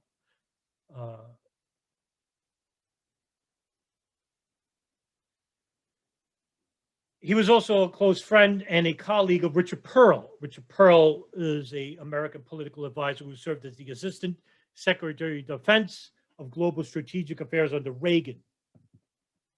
And so you could see that there was this new neoconservative faction, which had these hawkish principles, which aligned with Israel and the Likud party, the Nationalist Party, and they saw the value of Israel, of having Israel and improving relations with Israel, because to them, Israel was basically the extension of the United States inside the very area in which they wanted to control, which was the Middle East. And the Israeli Likud party, which was a hawkish neo-conservative, neo-nationalist party, had the same similar ideals of the neoconservatives. And I'm sorry, I have to go back. Paul Wolfowitz, it wasn't Saul Bellow, it was Leo Strauss. Leo Strauss was considered the godfather of neoconservatism. Paul Wolfowitz, Richard Perle, Douglas Feith, Donald Rumsfeld, Dick Cheney later on. And so Wolfowitz created the State Department. He would become the State Department Director of Policy Planning under Reagan, in which he himself would become the author of the Wolfowitz Doctrine.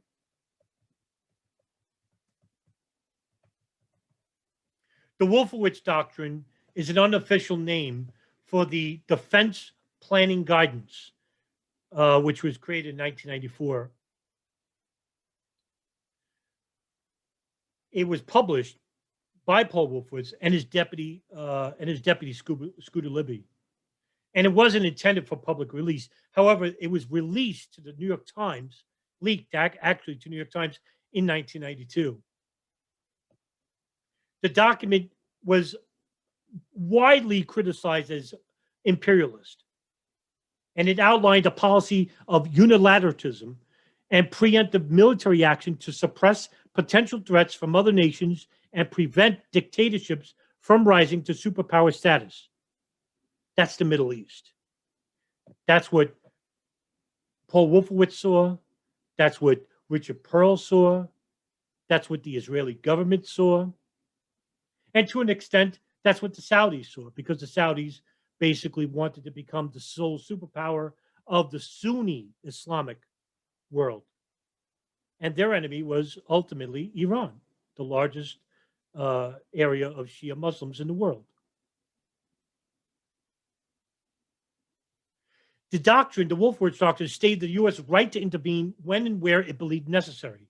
Quote, while the U.S. cannot become the world's policeman by assuming responsibility for righting every wrong, we will retain the preeminent responsibility for addressing selectively those wrongs which threaten not only our interests, but those of our allies or friends, or which could seriously unsettle international relations, end quote.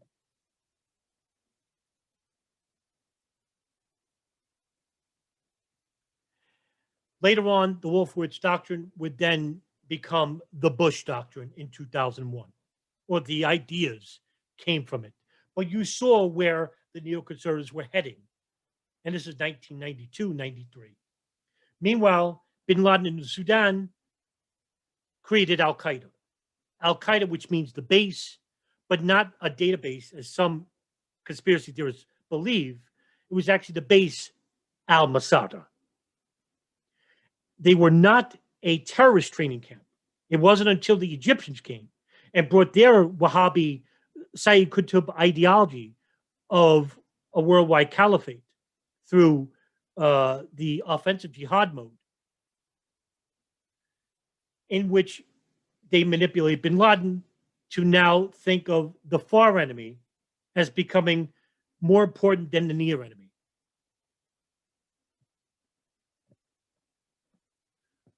Bin Laden was basically forced to leave the Sudan. Pressure from the State Department and the CIA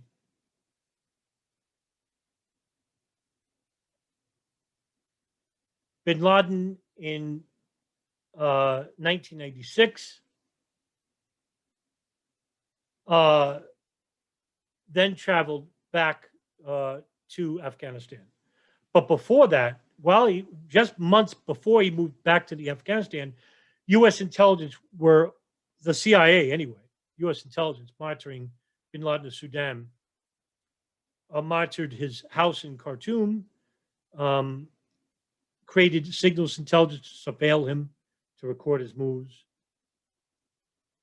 And bin Laden returned to Afghanistan. He was welcomed by the Taliban, in which he then started creating training camps for the Taliban. Meanwhile, the Taliban, headed by Mohammed Mullah Omar, began fighting the communists in Afghanistan, as well as the Northern Alliance, headed by Ahmad Shah Massoud. Ahmad Shah Massoud saw the dangers of the Taliban and didn't want Afghanistan to become an Islamic authority, an Islamic country, because he saw the dangers of the Taliban. Meanwhile, the CIA were torn whether to support Massoud or to allow the Taliban to take control of the country. So there was a rift inside the State Department as well. And the president at this time was Bill Clinton. Clinton basically tried to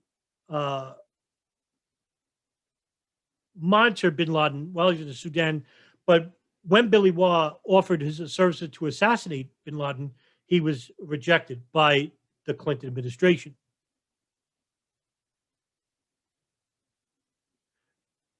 Bin Laden in 1996 authored the first fatwa against the United States.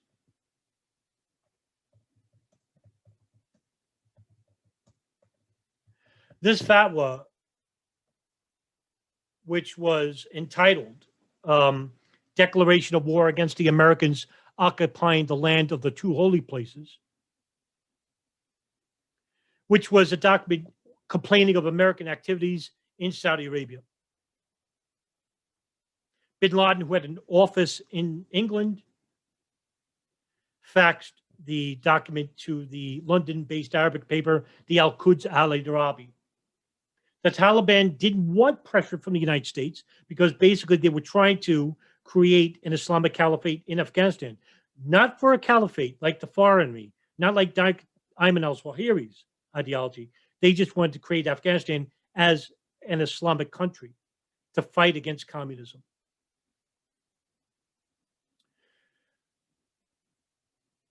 the CIA basically didn't intervene, and Massoud went around the world, to France, to Germany, basically pleaded with the world to intervene, saying that now with the Bin Laden group, Al Qaeda, inside Afghanistan, he was afraid that they would become an international organization.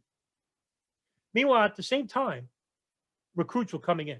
Bin Laden's media arm, which was in Al Qaeda, called As-Sahab, was basically producing videotapes, newspaper articles, suggesting that there was a new jihad coming to the world, a jihad that saw the world as sinful. And so numerous recruits were coming in. But now here's speculation. I want to make this quite clear.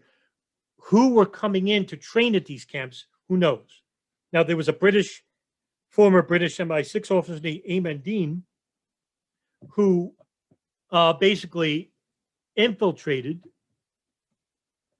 Al-Qaeda. In 1998, he basically was invited to Kandahar while he was in Bosnia. He was basically invited to Kandahar to swear allegiance to Osama bin Laden to join Al-Qaeda. Because to join Al-Qaeda, you had to swear allegiance, bayat, to bin Laden. And there was documents you had to fill out. The whole 9 yards. They had documents and files. And Al-Qaeda was an organized committee. They had a media committee, an Ashura Council, that's a religious committee, a committee, different committees inside this organization. So they were very well constructed. Very much so. Very well organized. And it took many years to do that. And the Egyptians were well organized themselves. The Egyptian Islamic Jihad was a known terrorist organization, a big organization in Egypt. But Ayman Dean actually infiltrated Al-Qaeda.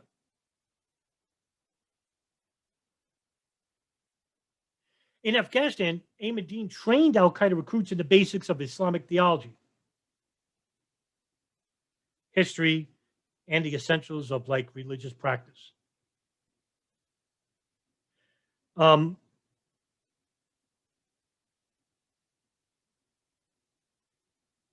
knows who was infiltrating these groups? It's very easy for Arab intelligence like Egypt, Saudi Arabia, Iraq, or even Israel. Israelis have a group called the I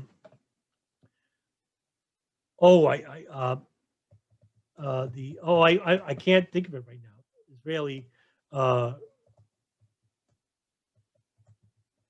I cannot think of the name of it right now. It was a small special operations group that basically studied. I'm sorry, it's the Mr. Arvim. Now, the Mr. Arvim is a name given to a very, very select core group of counterterrorism, which operate undercover, of course. Now, they use this unit to specifically train to assimilate among Arab populations in Palestine, in Palestinian neighborhoods, because at this time, Palestinians were still fighting for their legitimacy and to free up Gaza and the West Bank, which was basically the areas under control of Israel from the Six-Day War. The Palestinians were basically losing more land in the 1990s. The Mr. Avrim basically had about 15 months to train. And they considered, this is the type of training they had. 4 months basic infantry training at the Mitkan Adan Army Base, which was the IDF Special Training Center. 2.5 months of advanced infantry training in the same base. 2 months of the unit's basic training, which focused on advanced urban navigation and the beginning of counterterrorism training. 4 months Mr. Avrim course, which covered everything from learning Arab tradition, language, way of thought, to civilian camouflage, hair dyeing, contact lenses, clothing, right down to the freckle. And 1-month courses of sniping, driving, and bomb making.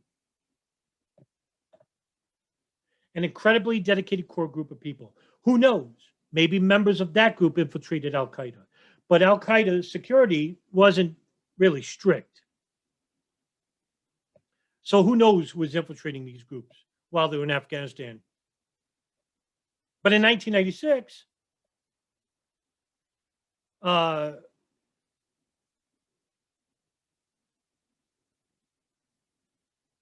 Bin Laden wanted a satellite telephone.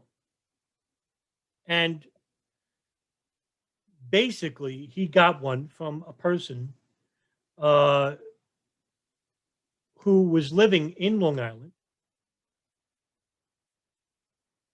who bought a phone from a Long Island telephone service, which was then delivered to a man's name, Khalid al-Fawaz.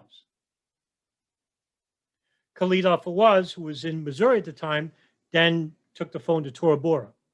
However, the person who was under investigation by the FBI was the person who bought the telephone.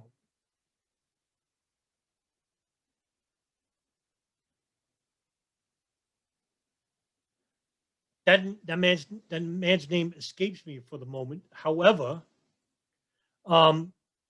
he was under a different investigation by the FBI. It was not related to Bin Laden at all. But the FBI told the NSA to begin monitoring this cell phone, which was then found its way into Osama Bin Laden's hand in Tora Bora.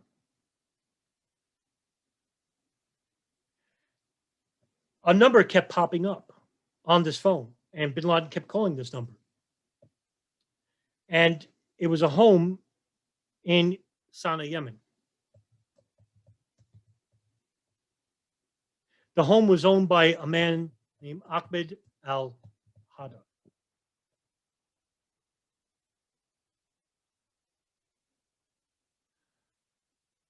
Ahmed al-Hada was an associate of Bin Laden from the Soviet-Afghan War. He was good friends with Bin Laden, actually. He had a son, Samir al-Hada. This house became the communications hub for Al-Qaeda. The NSA began monitoring that phone from 1996 to 2001. They monitored Bin Laden's satellite from 1996 to 1998 because in 1998, Bin Laden got rid of the phone. It wasn't that he knew the NSA was wiretapping it. He had no idea. But he got rid of the phone anyway. During this time, Khalid Sheikh Muhammad was propositioned by Abdul Hakim Murad before Abdul Hakim Murad was arrested by U.S. authorities. Abdul Hakim Murad had met with Khalid Sheikh Muhammad a couple years prior and propositioned an idea to instead of using bombs on planes, how about we use the planes as the weapons? After Murad was arrested and after that, the briefing of Murad went to the FBI, that briefing was basically ignored. And according to Philippines Sergeant Rodolfo Mendoza, he said that the FBI was well aware in 1996 of terrorists, Arab terrorists, that were training in flight schools. This is 1996 now. This is what Murad was telling his interrogators. Khalid Sheikh Muhammad, who was not a member of Al-Qaeda at this point, basically a freelance operator, who traveled to Israel while he was escaping federal authorities, the FBI, for being involved with the Bojinka Plot. So the FBI was basically trying to arrest him. But he did travel to Israel in 1997 as he fled Qatar. He was almost captured in Qatar by the FBI and the CIA, but they were both battling over who was going to arrest him. And it was suspected that the Qatari government warned Khalid Sheikh Mohammed to leave, and he did, even though he was surrounded inside this apartment he was in. So he fled to Israel, but we don't know how long he was there for. And then he went to Pakistan. He met with bin Laden in Afghanistan in 1998 and propositioned him about an idea to attack the United States using planes. And the idea, if we're now take this with a grain of salt, okay, because this information came from people that were later arrested in Afghanistan after the 9/11 attacks. All right, take this with a grain of salt. I'm not saying it's true or not, but this is what is reported from Ramzi bin al-Shibh and other al-Qaeda contacts and Khalid Sheikh Muhammad himself. He basically said that we'll hijack 10 planes and crash them into American targets. One of them would be a nuclear facility, in which bin Laden said the idea was it was too big, too many people would be involved. Later on, he then said he went back for another meeting with bin Laden, and bin Laden asked him to join al-Qaeda, and he refused. He said he liked to be independent, and bin Laden agreed to 4 planes. Now, bin Laden didn't create the operation. It is allegedly purported that Khalid Sheikh Muhammad created the operation. I believe that's true. I believe this is true. The operation was to crash 4 planes into targets. One of them was the World Trade Center, the Pentagon, and the U.S. Capitol.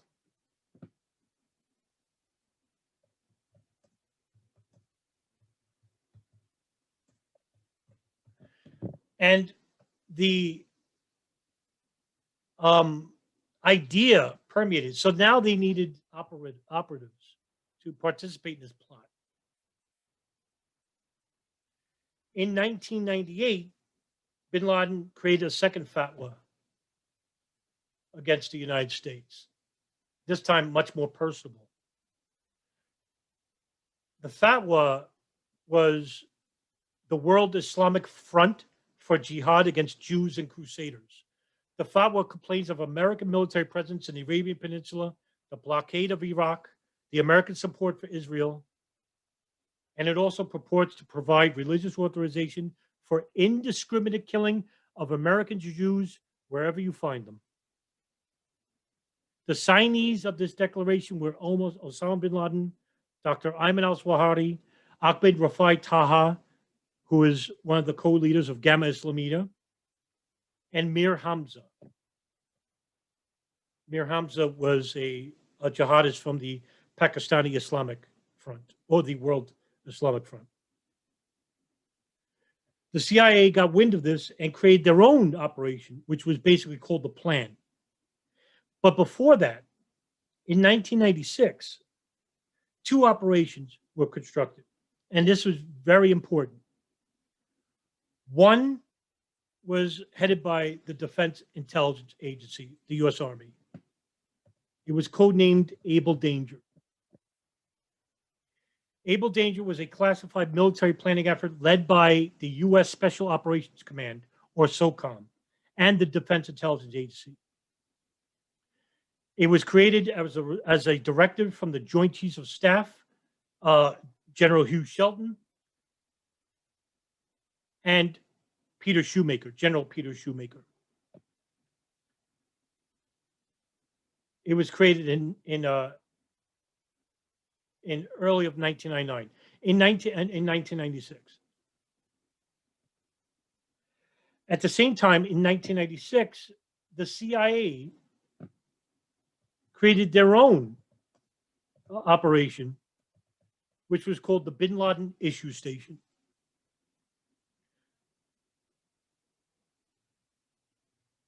The Bin Laden Issue Station was an idea born from the head of the CIA's Counterterrorism Center, or the CTC, David Cohn, who was the head of the CIA Director of Operations. And what he wanted was to create a virtual station that was based about following Osama bin Laden and al-Qaeda. And the unit itself was unique because it would fuse intelligence disciplines into one office: the CIA, the FBI, the DIA, and the NSA. And the station opened in January of '96 as a unit under the CTC, and Michael Scheuer was headed as its chief of operations.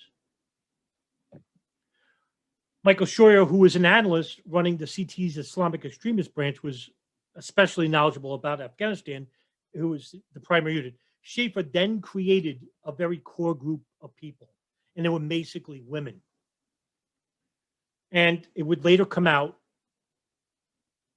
thanks due in part to Ray Nowolski and John Duffy, some of the names that were involved with this operation: Alfreda Frances Bukowski, Michelle Ann Casey, Jennifer Matthews, a core group of dedicated women who were later nicknamed the Manson family, who were dedicated to Scheuer.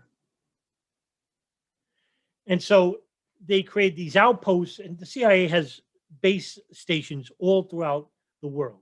In every single major city in the world, there's a CIA base station. Just to tell you how big the CIA is. The mission was to track bin Laden, collect intelligence on him, run operations against him, disrupt his finances, and warn policymakers about his activities and intentions. This was after the first fatwa. But when the second fatwa came, it was a whole new ballgame. In 1996, the first objector of al-Qaeda became an informant. His name was Jamal al-Fadl.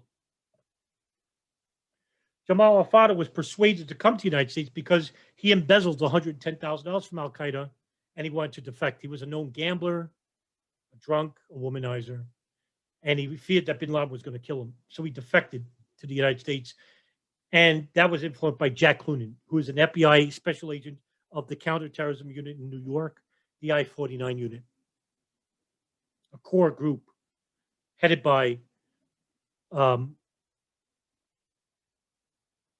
O'Neill, legendary counterterrorism agent in his own right. In 1996, Clunan and the I-49 provided protection for Jamal al-Fadl, who provided a major breakthrough on the creation, character, the directions of al-Qaeda, which nobody knew except the CIA, who didn't share that information even with the FBI back in the early 90s.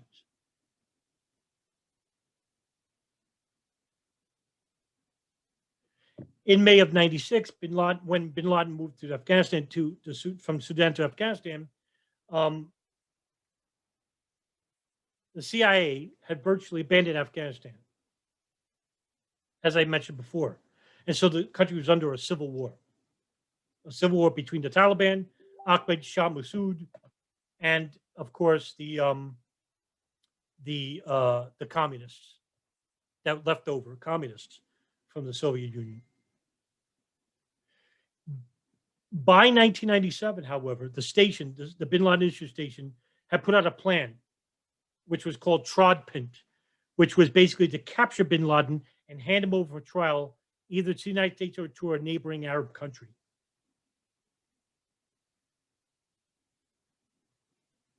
At the same time, Israel appoints Benjamin Netanyahu as its prime minister. This was a huge breakthrough. Benjamin Netanyahu was a core figure in the Likud party.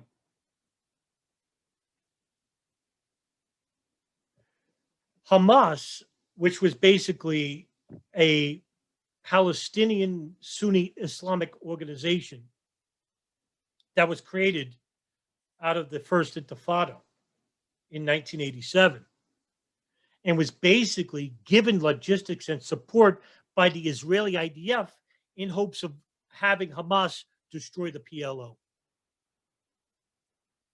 Even though Hamas was ideologically opposed to PLO, they basically became the Frankenstein monster that Israel helped to create. And maybe they wanted it that way because how else could they persecute the Palestinian people? By having an entity that they could say is a terrorist group in which they helped to create. But going back to Netanyahu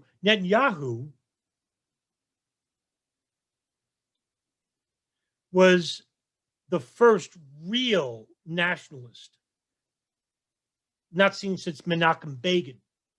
But Netanyahu basically had a very good relationship with the Bush family still. And he had a good relationship with Clinton. So the Israeli-U.S. foreign policy began to improve greatly. And so Israelis began to persecute the Palestinians like never before during 96 and 97.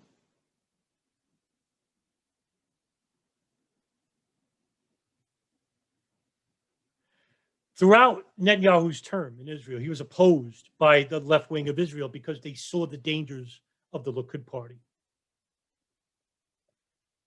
And Israel at the same time was repairing relations with Egypt and Jordan. And this was to basically create friends from enemies. And this is basically also, and I don't want to really bring this up because it's such a questionable document, but it has some merit to it. And this was called the Yinon Plan. And I'll quickly just go over this. The Yinon Plan, which was basically a paper or an idea that the blueprint for the Middle East was that basically Yinon, who I'm talking about. Oh, now I want to think of that guy's name. Boy.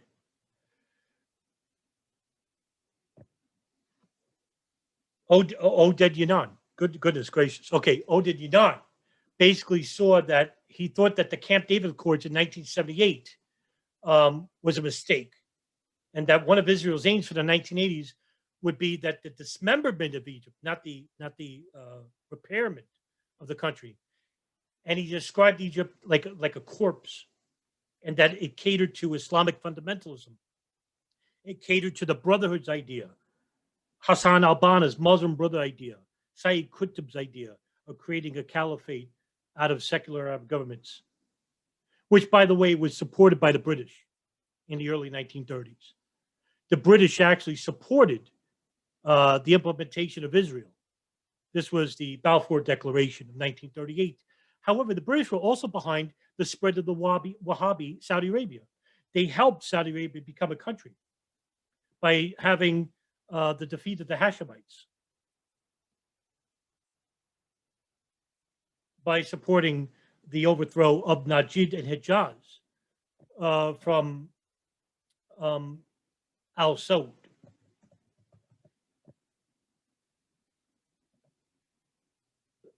Which is the first president of Egypt, Mohammed bin al-Saud, or the full name, Mohammed bin Saud al-Mulk. Mohammed bin Saud.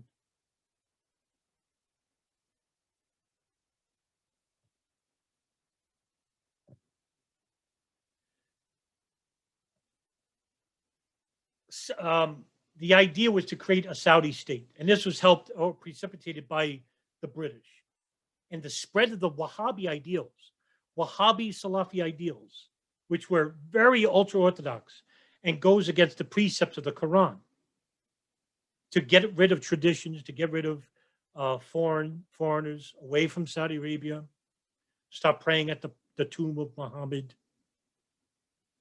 and to implement the idea of offensive jihad, which was to take over countries by force and say that the secular world was the enemy, not the inward struggle, the outward struggle. And this is not supported by 90% of Sunnis, even more so, maybe 95%. It's just basically the whole Islamic world thinks that this is just a offshoot created by the British and supported by U.S. and Saudi government, which they wouldn't be wrong, because that's basically what happened. So the blueprint for the Yinon Plan was to basically to separate Arab countries from one from another, and to basically have or implement Arab leaders that would cater to the West, basically the United States and Israel. And this was a decades-long process. But the papers themselves, the Yunan was basically considered a conspiracy theory. An English translated document was created by Israel Shalak, which appeared at the Journal of Palestinian Studies. He gave a foreword to it. However, the strategy was implemented by Ariel Sharon, who was the Prime Minister of Israel from 2001 to 2006. And basically, this foreign policy of Israel with the Arab governments was basically similar to what we saw with the Oded Yunan plan. But later on, the idea, you didn't really need the Oded Yunan plan because you had the Wolfowitz Doctrine to do that as well. And so in 1998, the embassies in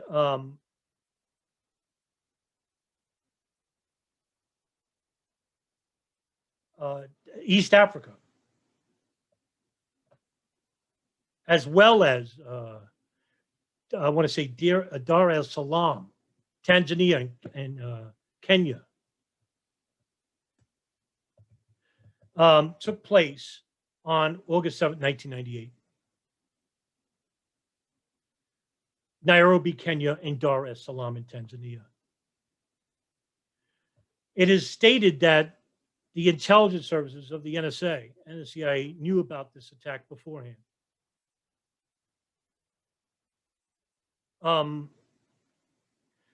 The U.S. East Africa embassy basically were given warnings about an impending attack in the months prior. However, many people died in this attack. Over 200, I believe, were killed. Bombs that were driven in trucks. However, one person actually survived. And that was Mohammed Rashid Daoud al-Ohahi. He was supposed to be in the truck, but he left the truck, but he didn't take his gun. And the driver of the truck was basically the martyr. He basically detonated, just like the other truck did. But Daoud al-Ohahi was basically in the hospital because as he was running away, the bomb blew up and he had basically burn marks on his back. And as he went to the hospital, he was seen going to a telephone and he called a number. And then he went to the hospital, and basically the hospital saw his injuries. They put two and two together, and they detained him. Authorities detained him. The FBI later went to interview him, and one of them was Jack Cloonan.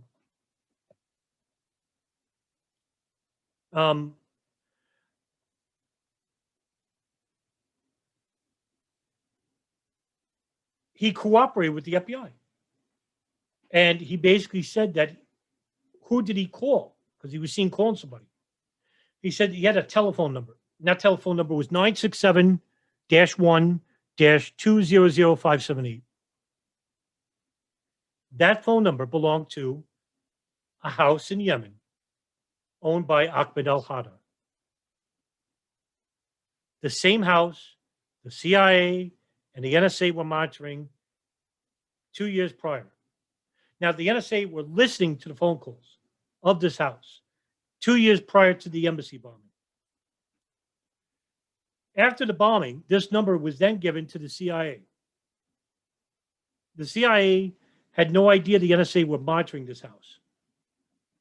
The NSA will claim that they started in 1998, but they started in 96 because the number kept popping up on Bin Laden's satellite phone, and the NSA were already monitoring it at this time.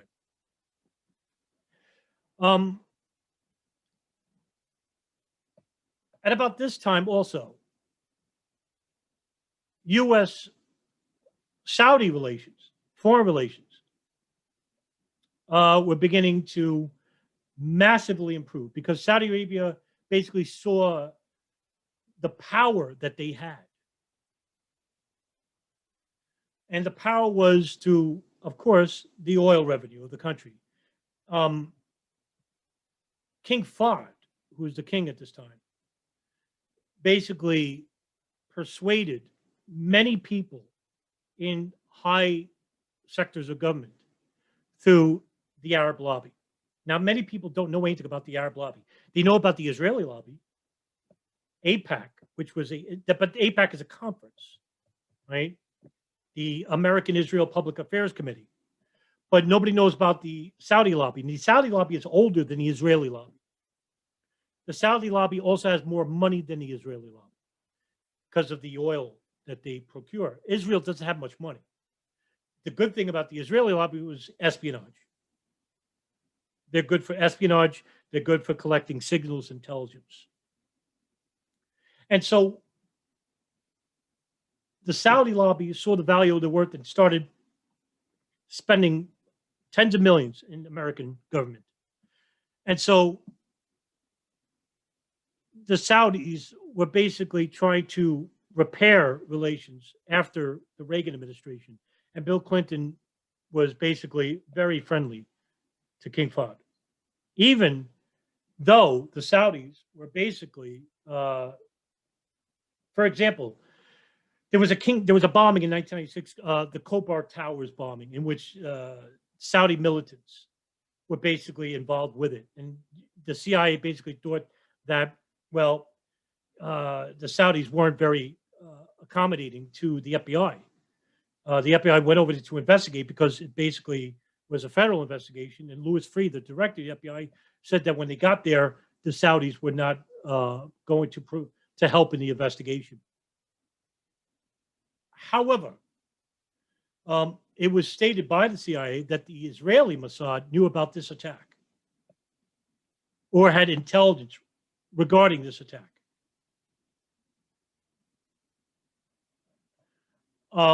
Whether that's true or not, I can't tell you. I mean, there's nothing to suggest this.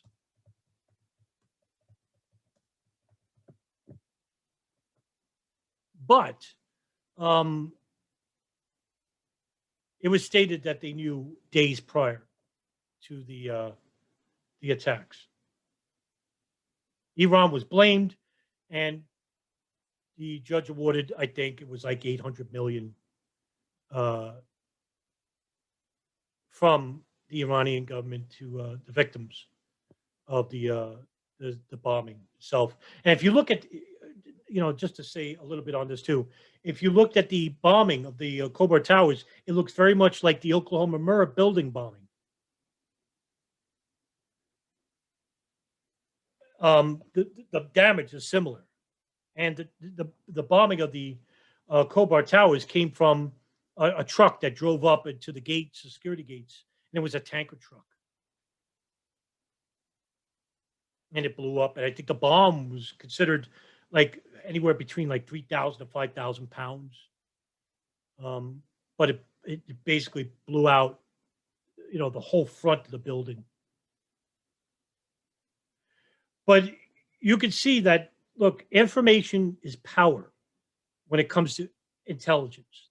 That goes for the CIA, the FBI, the Israeli Mossad, the Saudi General Intelligence Directorate, the Pakistan ISI, any intelligence agency in the world. Because with information, you could control anyone and anything.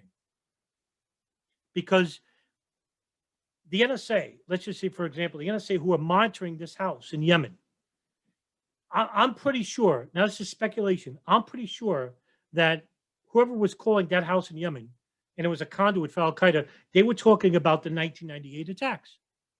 And let's just say the NSA were listening to every single phone call every day that they knew about these attacks, right? And if the Israelis had operatives inside these rings like Hezbollah, Hamas, Al-Qaeda, and they were bringing back that intelligence to their government, you can see where I'm going with this. You can manipulate these organizations, these fundamentalists, and their operations to your advantage. And this is where I'm going to get at with 9/11 in a bit. And I'll fast forward the best I can because I know I'm going on for quite some time, but I can't explain 9/11 without making sense of having all the players involved in who benefited from it without involving the fringe conspiracy stuff. And so I'm going to skip over the Millennium Plot of 2000 a little bit. Millennium Plot, which was basically a transnational plot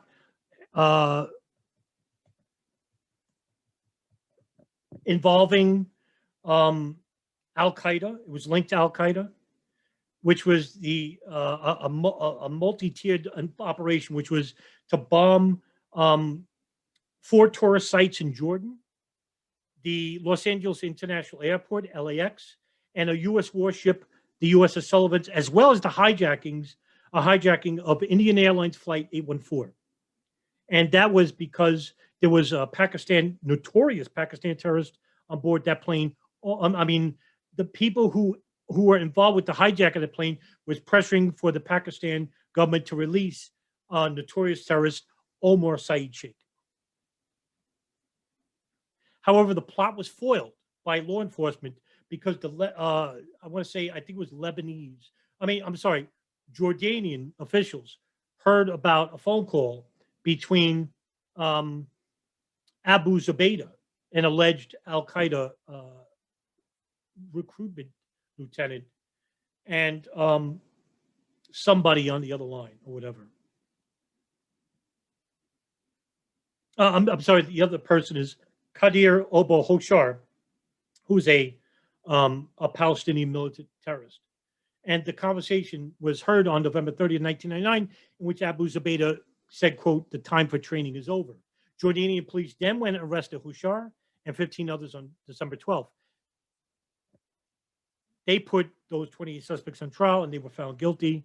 And 6 of them were linked to Osama Bin Laden, including a Boston taxi driver named Raed Hijazi. I got to mention this guy. Raed Hijazi is friends with or associates with Nabil al-Marabh and Mohammed al-Zabi. And I'll talk about this group. I have to talk about this group because it's important, because it links to Logan Airport 9/11. Nabil al-Marabh, who's an alleged Al-Qaeda contact, basically was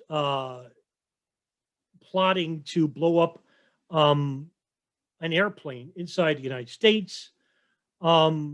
I wrote about an article about him. It's fascinating. Here's a guy who basically wanted to conduct terrorist attacks in Boston, in Detroit. He had contacts with the FBI, the CIA. They tried to recruit him as a spy. He wanted to martyr himself inside the United States. And basically, he was from Syria. Oh, no, he went to Syria. But he was a Boston cab driver. And he wanted to bomb a hotel called, I think it was the Radisson. And basically, he had a list of operations inside the United States. And he was basically always on the move. He didn't stay in one area at one time. And so did Raed Hijazi. Later, FBI documents said that Marabh denied being with Al-Qaeda, but he acknowledged he received security training in rifles and rocket-propelled grenades while training in Afghan training camps, along with Raed Hijazi. And they would create fake passports. They were actually very good at creating fake passports.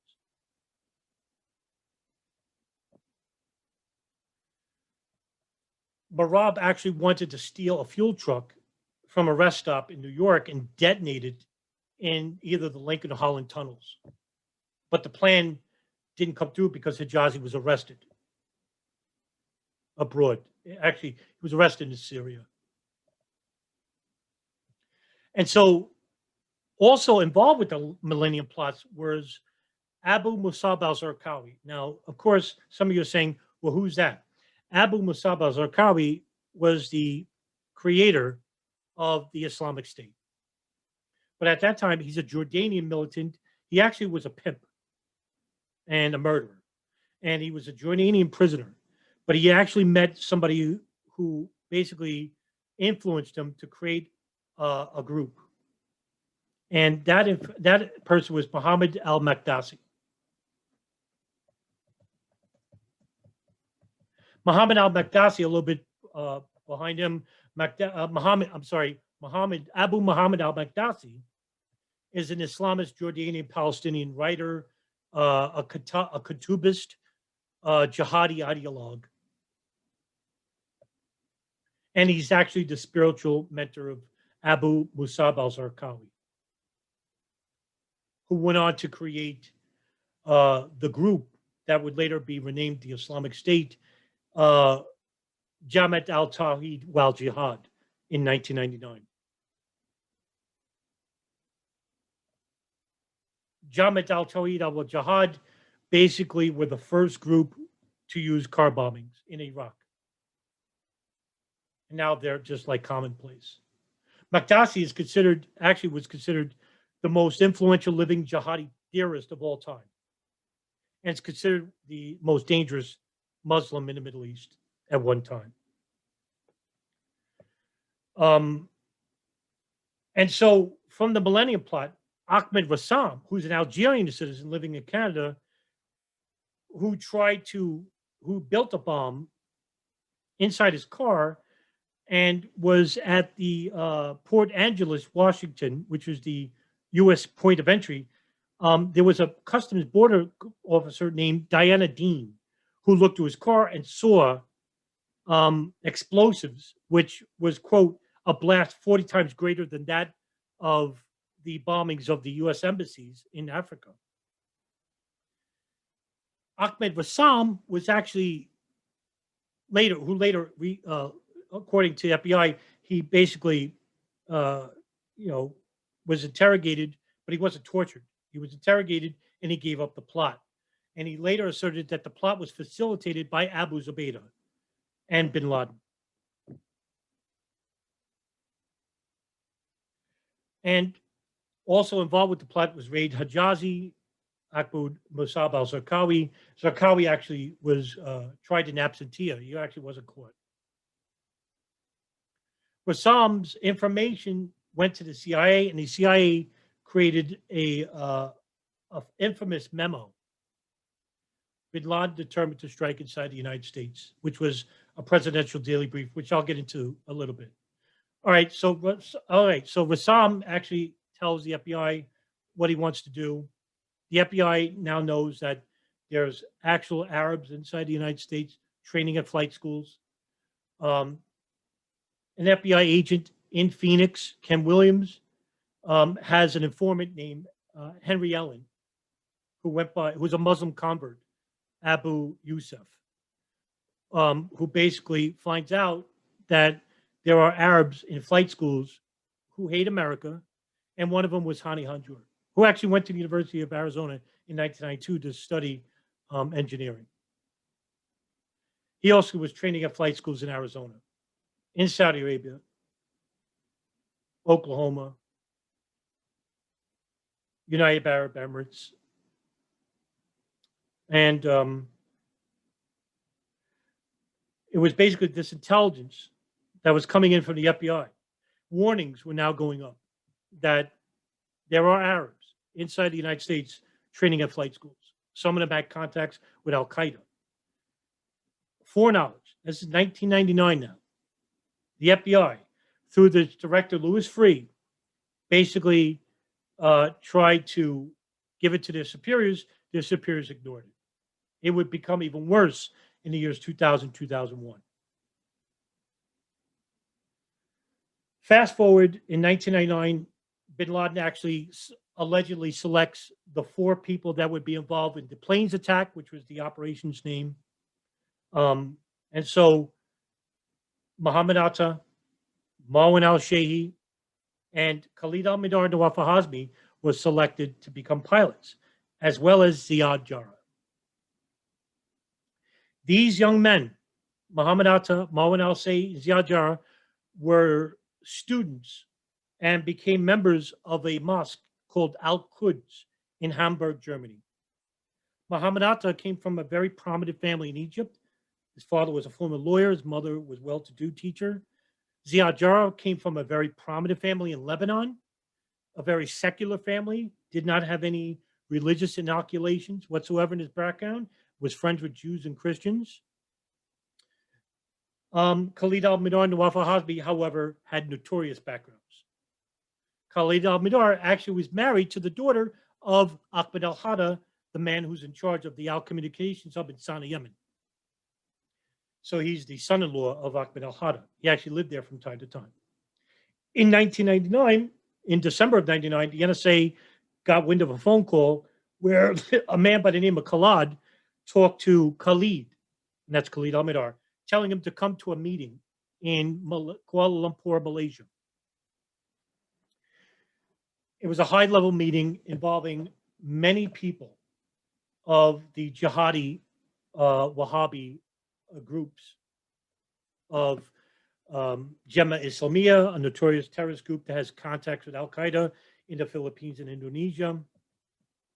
And basically, this meeting was held in a high-rise rented by Yazid Sufat, who is a former Malaysian Army captain and businessman.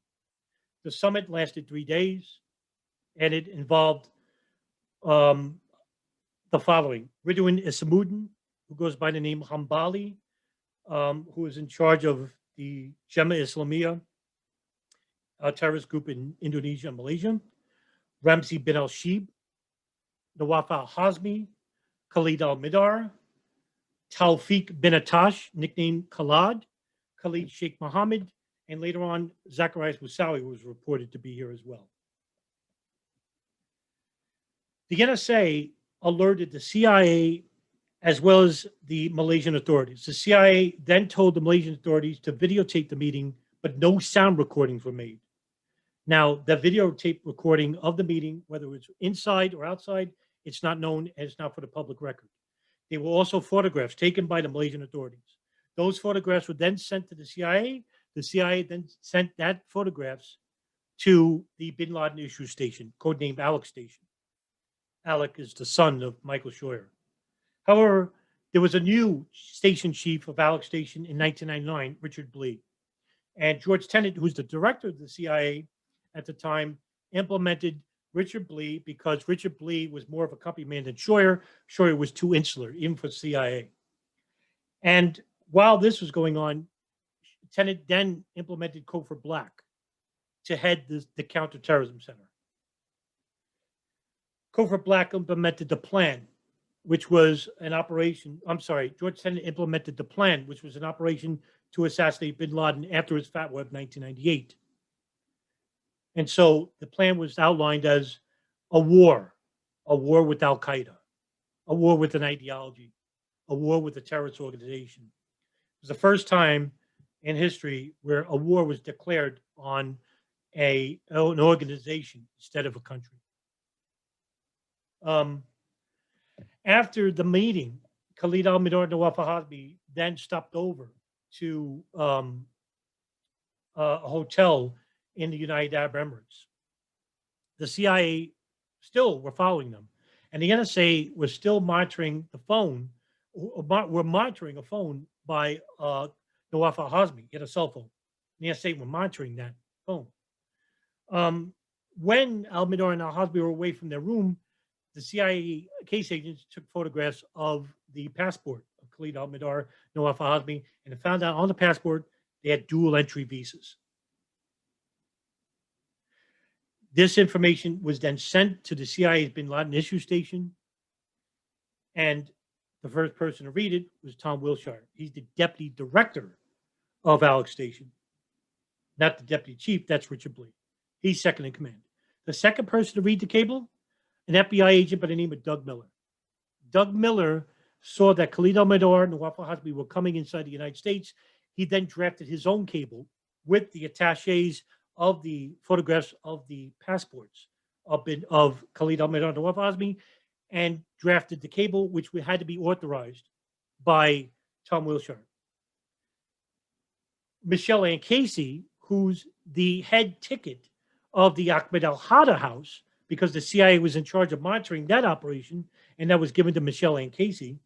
Michelle Ann Casey read the cable by Doug Miller, brought it to Tom Wilshire, and Tom Wilshire told Michelle Ann Casey to please hold off from sending to the FBI.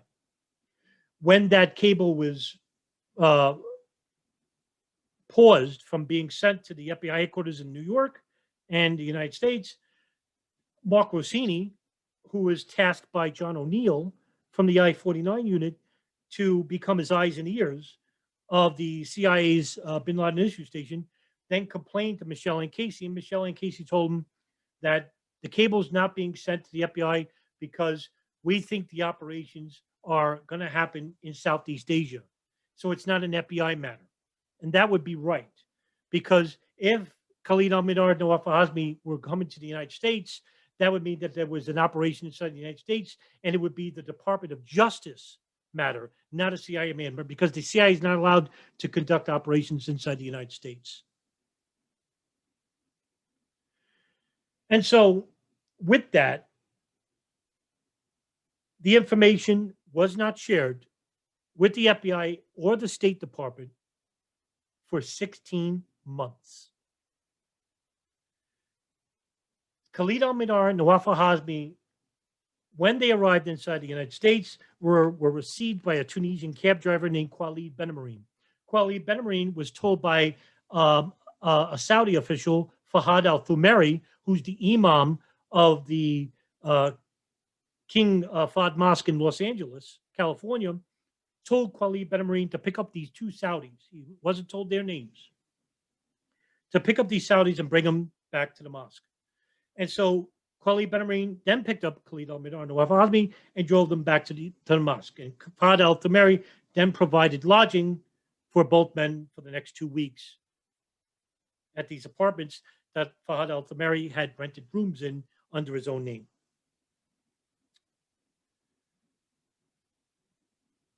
From there, Khalid al-Mihdhar and Nawaf al-Hazmi went to a restaurant in Los Angeles where they served halal meat. They were met by a Saudi government official named Omar al-Bayoumi. Omar al-Bayoumi then provided Khalid al-Mihdhar and Nawaf al-Hazmi lodging, provided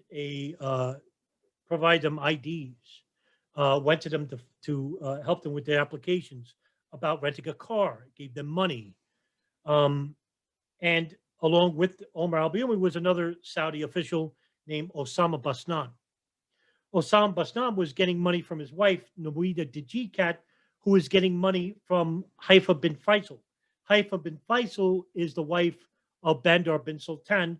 Bandar bin Sultan is the U.S. Saudi ambassador under the Reagan, Clinton, and Bush administrations. But he became very close friends with the Bush family in the same light as the bin Ladens were friendly with the Bush family as well. In 1999, the bin Laden family actually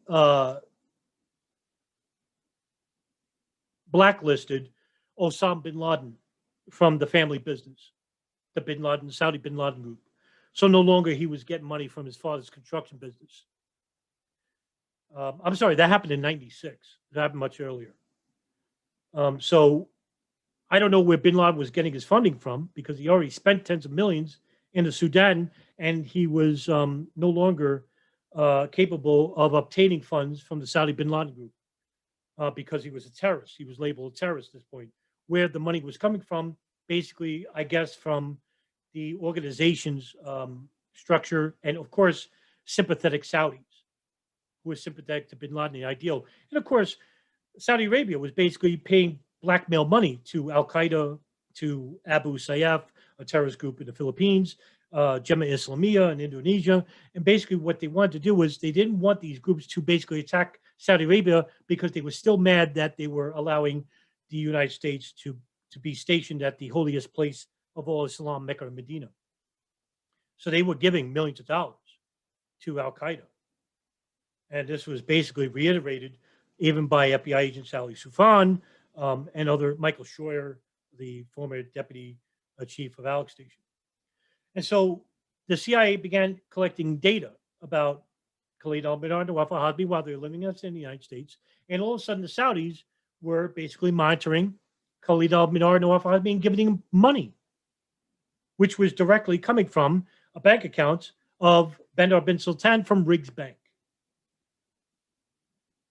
At the same time, Muhammad Atta, Maulana Shea, and Ziad Jarrah arrived inside the United States in the year 2000. It just so happened that while they were inside the United States, they were being closely monitored by the Israeli Mossad using moving front companies such as Urban Moving Systems. It would make sense because this group called the Hamburg Cell, basically the Hamburg Cell from the Al-Quds Mosque, who I have to also rewind a little bit. Muhammad Atta, Marwan al-Shayhi, and other members of the mosque were being trained or manipulated by two men, Muhammad Hadas Amar and Marmun Dar Ghazali. These two men were Syrian gun runners. Hadas Amar was actually an Al-Qaeda recruiter. Marmun Dar Ghazali was a gun runner, basically had businesses in Syria, in Germany, had a bank account, shared a bank account with, I want to say, good Lord, he shared a bank account with somebody high up. Goodness gracious. And I want to say it because I can't, I want to tell it to you now, but the bank account was shared with, I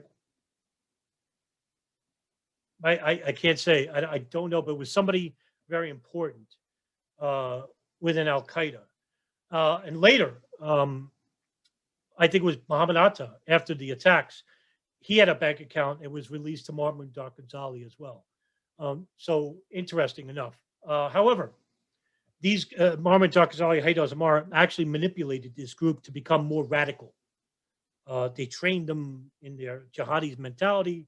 They became fervent. So they arrived inside the United States. And they were being followed by the Israeli intelligence Mossad using moving front companies in New York, in Florida, in New Jersey. And the Israeli moving front company was not known to the FBI or the State Department. So here you have two foreign intelligence rings that were following these Al-Qaeda operatives who later would be involved with 9/11 attacks, and they didn't warn the FBI or the State Department.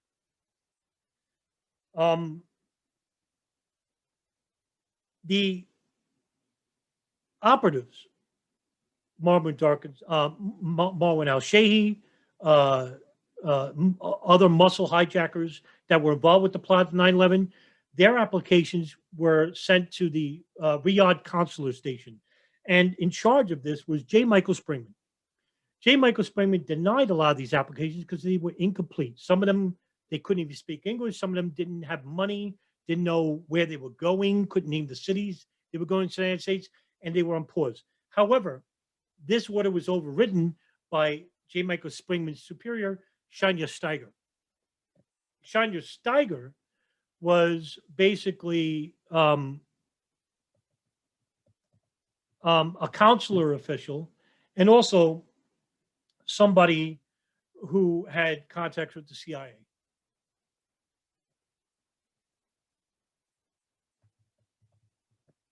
She approved of all the 9/11 applications. I think it was like 12 or 13. She approved of all their visas, which were initially rejected. And so they came inside the United States in the year 2000. But most of the muscle hijackers came in 2001. And they basically came weeks prior. In fact, according to Bin Laden, he basically states that the muscle hijackers had no idea what the operation was until about 2 weeks prior. And so the pilot hijackers were basically operating freely inside the United States. Meanwhile, Able Danger, the DIA program, collected enough metadata about the Hamburg cell as well as Omar Abdel Rahman, the Brooklyn cell. And that information was then had to be destroyed because they were considered U.S. persons. And you can't keep intelligence or data on U.S. persons for more than 90 days. So SOCOM lawyers actually told Eric Kleinsmith, who I interviewed, from the Land Information Warfare Activities Division, who collected the data, to tell him to destroy it. It was 3 terabytes of data, lots of data, impertinent data. It was already destroyed.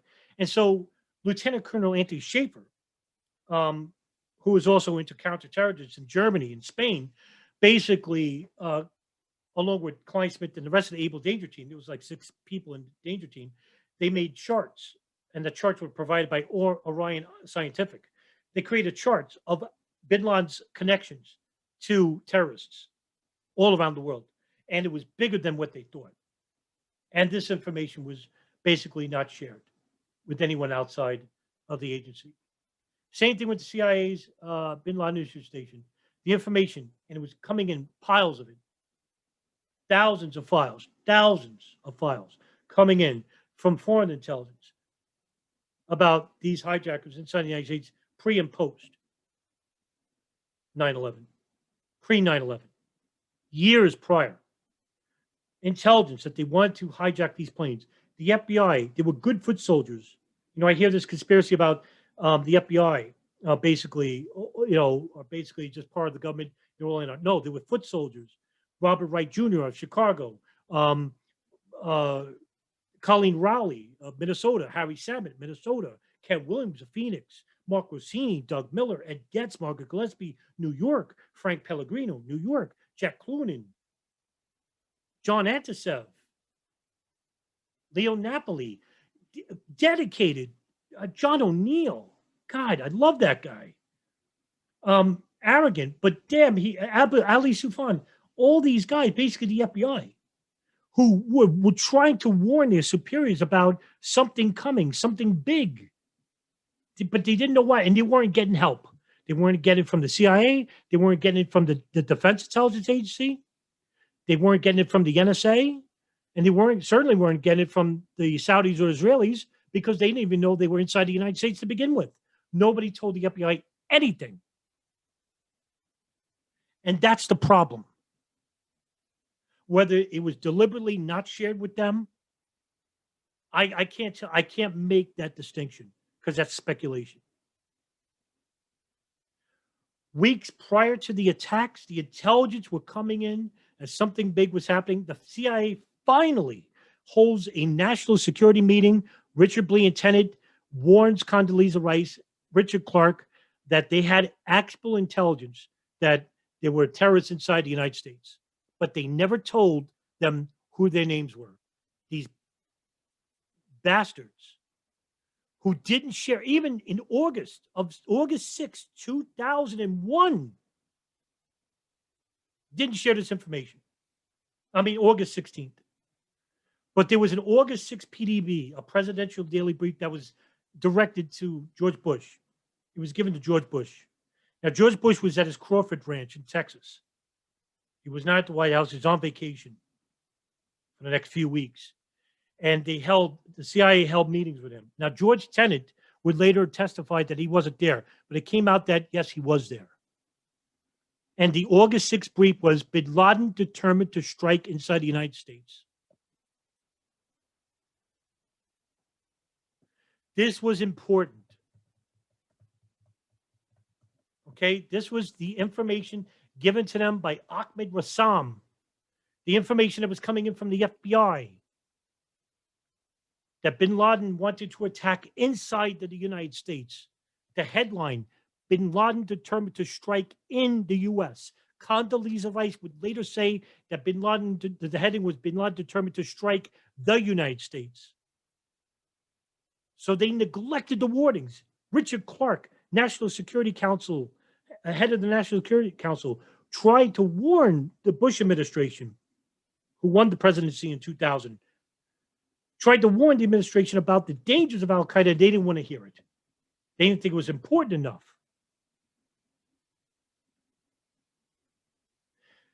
In the document itself, quote, nevertheless, FBI information since that time indicates patterns of suspicious activity in the country consistent with preparations of hijackings of other types of attacks, including surveillance of federal buildings in New York and Washington, end quote. For God's sakes, the warning signs were there.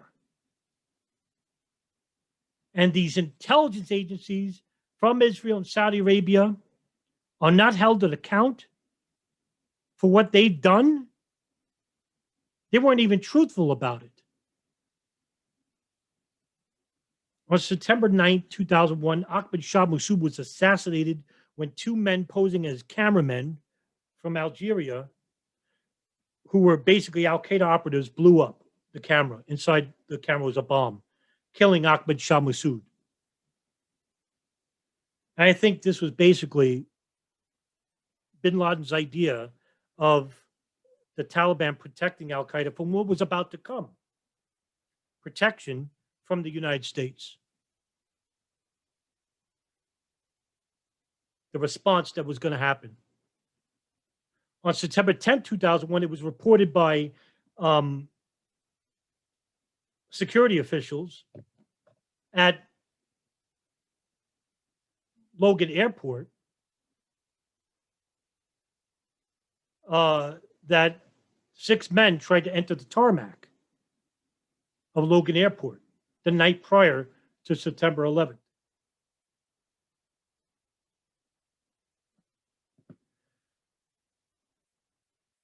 The security official's name, which name escapes me now, basically said that 3 men were dressed as airline employees and 3 others were dressed as civilians, and he didn't have the security key to enter the tarmac. And so they cursed him out and they left.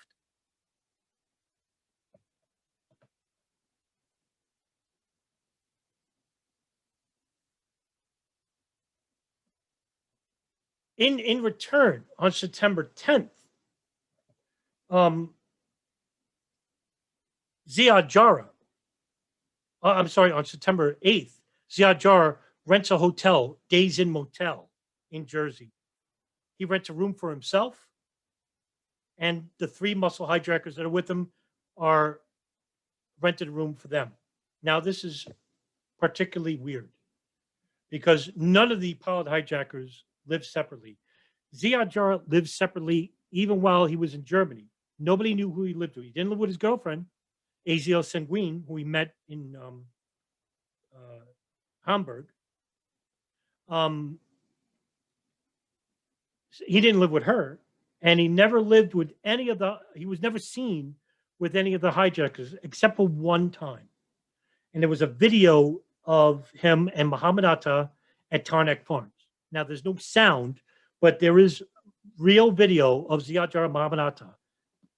And they're talking about a will. It was later found out they were holding a piece of paper, and it was in Arabic. The Arabic was the will. And so what I want to say after that is that Ziad Jarrah was basically always living alone, separately from the hijackers, was never seen with them. Even inside the United States, when he trained at the Huppen Aviation, when Muhammad Atta Moran Ashe trained at Huppen Aviation, he trained at the Florida International, separately. He lived separately from them, always. Which is strange, but I'll try and make a connection here. September 11th, 2001, a phone call was made to Aziel Senguin. And was made, the FBI cannot discern whether it was made at the Days Inn Motel or at Newark Airport, which is by itself is strange. And that's in the 9/11 Commission report. It's basically said that Ziad Jarrah called his girlfriend and told her, I love you, I love you, I love you, and he hung up. He also sent a letter to her the night prior, but the letter actually had the wrong address. Now, you would think that writing a letter to your girlfriend, the last letter you'll ever write, you would get everything right. And I'll bring this up in a little bit and tell you why it's important. Okay? All 4 men were seen at the airports. Ziad Jarrah was at Newark Airport. Muhammad Atta and Omar Abdel Al-Amari were seen in Portland. They're on video. They're seen at Logan by employees. One of them is Michael Chuway in Portland. The other one is Vaughn Alex at Logan. Dulles Airport, there is security video, the CCTV camera. And I know conspiracy theorists say there's no timestamp. That's a Verint system. It doesn't have a timestamp. Okay? The reason why is because the timestamp gets in the way of people's faces at the bottom. And so it's a security camera. They want to see faces of the people going through security screening. And so, and also, there is actually a victim of Flight 77 in the security camera video. Nelson Martins actually and myself bring this name up, Marie Ray Sopper. She's seen holding a cargo holder. It's red, and she has a cat in it, a pet cat. She has a white shirt, gray blouse. And behind her is Khalid al-Mihdhar and Majid Makit going through security screening. Okay. They get on these planes. Yes, they were seen on these planes by officials, by airline employees who gave them their boarding passes. They got on these planes. And of course, we won't really know until the trial of Khalid al-Mihdhar and Khalid Sheikh Muhammad and the Guantanamo Five about what other information we weren't told. The flight manifests. How many were on these planes? And I'll bring this up in a little bit. Flight 11 crashes into the North Tower. And while that was happening, 3 men were seen celebrating the attacks in a parking lot at Doric Towers in Jersey City, New Jersey. The woman, I know the woman's name, but I'll mention her as Maria. She sees 3 men celebrating with her binoculars. She reports this to her husband, who was at jury duty, came home and said, let's call the police. And she writes down the license plate of the truck. Bless her heart. It was important. The Be on the Lookout was later iterated. I want to say this first, though. Flight 175 crashes into the South Tower. Flight 77 crashes into the Pentagon, and Flight 93 crashes into a field in Shanksville. Phone calls were made on these planes. And yes, these phone calls were authentic. Most of them came from airphones. And these are important. Some, in fact, 2 phone calls. No, in fact, I would say 7 phone calls. Actually important. Why? Renee May, a flight attendant on Flight 77, states that there were 6 hijackers on board the plane. According to the FBI and 9/11 Commission, there's only 5. Flight 93, 6 phone calls stated that there were 3 hijackers on this plane. According to the FBI 9/11 Commission, there's 4. 2 flight attendants, 4 passengers stated 3 men, dark-skinned males, all wearing red headbands, were seen on the plane. One of them holding a fake bomb belt. The only hijacker who has a bomb belt. There were also reports of a gun on Flight 11 and long knives on Flight 93, 77, and 11 as well. How they got these weapons, no idea. But I did mention about the people that were seen by the security guard at Dulles, the Argabright security guard, whose name escapes me, and I always mention his name because I think he's important. Basically, what happened was these planes, these people had Al-Qaeda contacts in the security of New York, at Logan, at Dulles, and at Newark, that planted these weapons on these planes.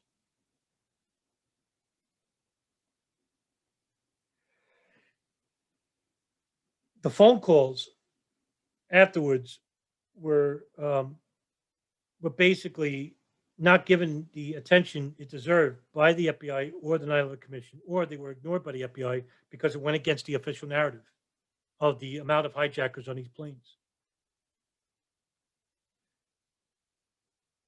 The 3 men that were seen by this woman named Maria were now 5 men in an Urban Moving Systems truck, which was seen by an officer, Scott DiCarlo, and Dennis Riviolo, who were basically directing traffic at the East Rutherford Parkway. They pulled the truck over and told the driver to get out. The driver never got out, so they dragged him out. And while they were sitting on the curb, the driver, Sivan Kurzberg, told Scott DiCarlo something very unusual. Quote, "We are not your problem. The Palestinians are your problem. Your problems are our problems," end quote. Why he would say that, I have no idea. But that's quite unusual to say that, quite unusual to celebrate attack of the North Tower. Well, they were detained by the FBI for 71 days, and they were ordered release by Michael Chertoff. Michael Chertoff is basically a dual citizen and a former attorney. And he was actually the former U.S. Secretary of Homeland. He was actually the U.S. Secretary of Homeland Defense under George Bush, but he basically was a former assistant attorney general for the criminal division. He basically brokered a deal between, he brokered the release of the 5 Israelis, but it was more than 5. There were 2 more urban moving systems drivers, and this is important. These 2 drivers were seen on September 10th and September 11th. September 11th and September 12th. On September 11th, there was a truck, urban moving systems, after the Bolo lookout, which was nationwide, reported by Boston and New York, and through the news media as well, about an urban moving systems truck. There was a truck in York, Pennsylvania. It was detained, but it was released. On September 12th, the same truck, which was coming from Ohio back to New Jersey,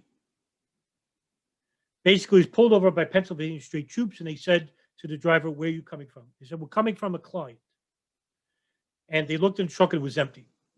So they called the manager of Urban Moving Systems. His name is Dominic Suter. Dominic Suter basically told the FBI that there was no clients due to the prior day's events outside the state of New Jersey. So the state official from Pennsylvania, the police official, said, "Well, how do you explain what's going on with these guys?" And Dominic Suter said, "It's strange. I can't explain it." Those 2 men were detained. It was found out that they both served in the Mossad Electronics Division. Sivan and Paul Kurzberg served in Mossad, but they weren't as important as these 2 guys. Now, the highway that they took, Roy Barak Moy Bubba, was the same highway that's linked next to Shanksville, Pennsylvania. So they drove past it. When they searched the remains at Shanksville, they found a business card of Ziad Jarrah. They found his passport, which was burned at the end. And the photo looks quite different than other photos of Ziad Jarrah. Ziad Jarrah is very light-skinned. He looks white. He didn't fit the profile of the phone calls on Flight 93. It was later found out that the business card that Ziad Jarrah had was a cousin, Assam al-Jarrah. Later found out that Assam al-Jarrah was basically a spy, not just for Israel, but for Iraq, Germany, and Syria. He was also involved with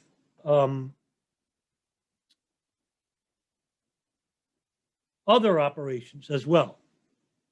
It was later told that Assam al-Jarrah later said that Ziad Jarrah didn't fit the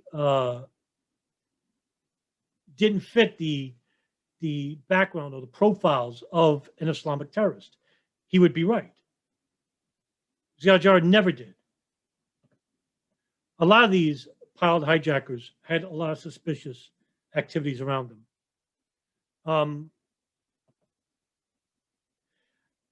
Ziad Jarrah also had an uncle, Ali al-Jarrah, who was arrested in 2005 by Lebanese authorities and Hezbollah for being, in 2011, for being an Israeli spy for 25 years.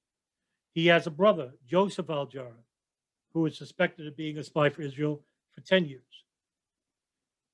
So here you have an entire family, uncles and cousins who were involved with Israeli and foreign intelligence.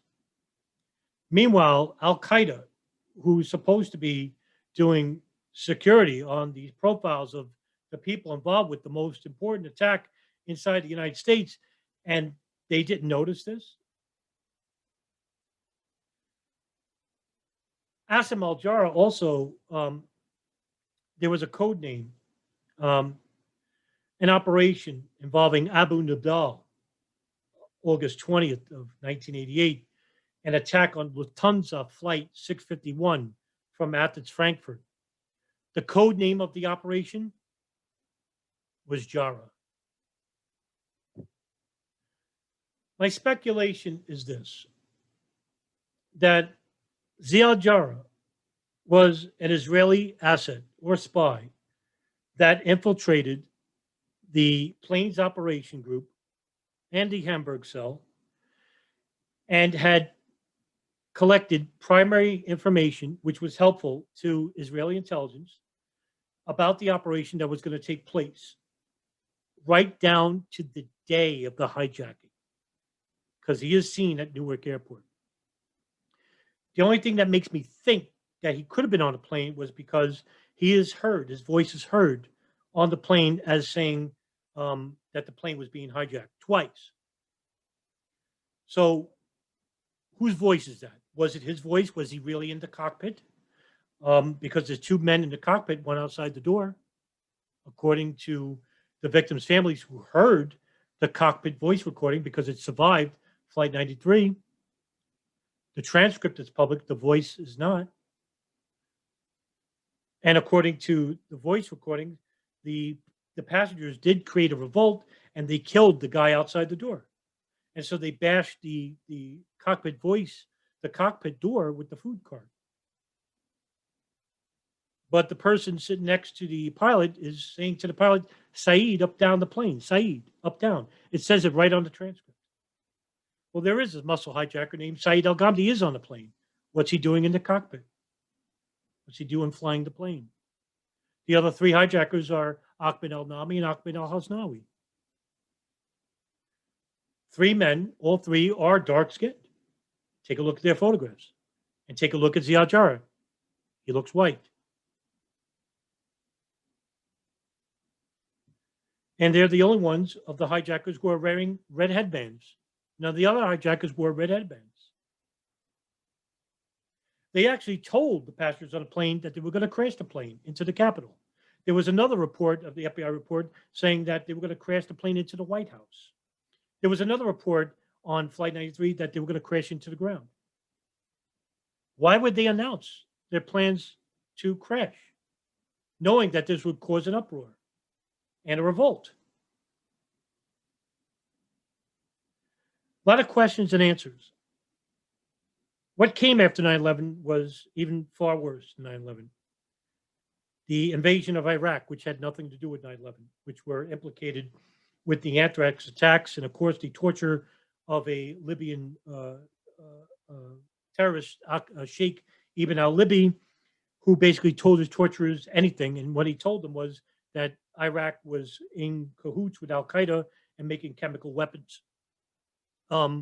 This turned out to be false. But Secretary of State Colin Powell went before the United Nations Security Council and provided the evidence from Sheikh al-Libi's torture and the Israeli intelligence reports about meeting in Prague with Mohammed Atta and Iraqi officials about anthrax.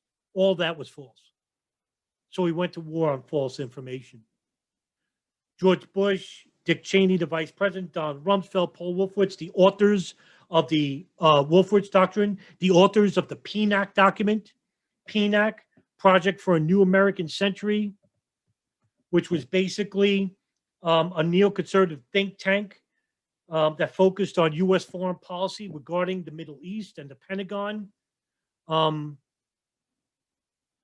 A number of the figures associated with PNAC have been members of the Reagan and the first Bush administration, and of course become the primary officers under the second Bush administration. And they had a group name for them called the Vulcans: Condoleezza Rice, Douglas Weiss, Richard Pearl, the men who wanted to rebuild America's defenses and, quote, the belief that America should seek and preserve and extend its position of global leadership by maintaining the preeminence of U.S. military forces and advanced forms of biological warfare that can target specific genotypes that may transform biological warfare from the realm of terror to a political useful to, end quote, calls for the regime change of Iraq. That's what happened.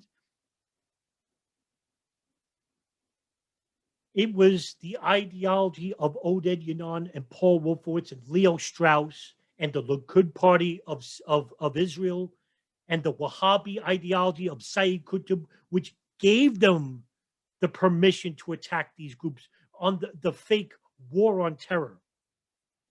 It precipitated them. It bombed Iraq, Afghanistan, Syria, Libya, Pakistan, Yemen. We're creating the terrorists to keep reciprocating the idea that we're fighting the war on terror. Meanwhile, we're funding them. We certainly did with the Islamic State in Syria under the Obama administration.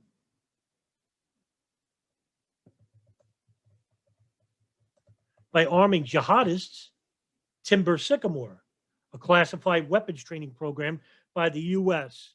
CIA, which was authorized by King Abdullah of Jordan and Israeli Prime Minister Benjamin Netanyahu. The proposal was from the CIA director, David Petraeus, who went to President Obama. He later rejected the proposal, but later agreed. So you see what I'm saying here? You see what I'm trying to get at regarding 9/11? Regarding the extra hijackings that were supposed to take place on September 13th, 2001? Who are these people?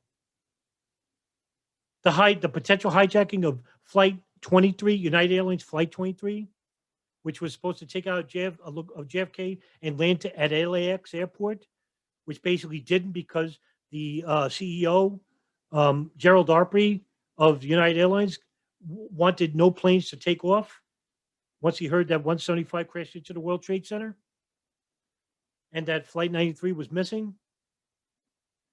Who commandeered the air defenses? Amalgam Virgo 1, Amalgam Virgo 2, which simulated hijackings that were authorized Bin Laden. Operation Vigilant Garden, Operation Vigilante.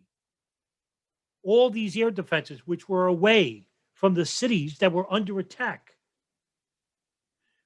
Who gave them the intelligence? The intelligence that these operations were going to take place. The FBI, who basically tried to share the intelligence with their superiors and were ignored. The CIA, who didn't share the information with the NSA or the FBI. The NSA, who didn't share their phone calls, the signals intelligence with the CIA or the State Department or the FBI. Why did they do this? Did they want this to happen? It makes you think. It gives credence to the conspiracy theorists, even the fringe ones. And look at the disinformation that came from 9/11. Days after 9/11, no planes, no hijackers. 20 years later, we're still arguing over this. And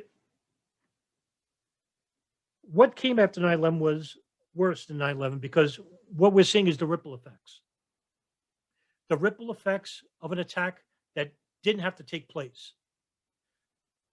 The invasion of Iraq, the invasion of Afghanistan, the destabilization of certain countries like Syria and Libya, the continued degradation of the Palestinian people by the Israelis, the Saudi Arabian government, who were basically financing the hijackers, who basically are being sued by the victim's family through law firms like Motley Rice and Needler through the JASTA Act, the Justice for U.S. Americans Terrorist Act. God's sakes, we had the warnings going back as 1996 that they wanted to hijack planes. It was ignored.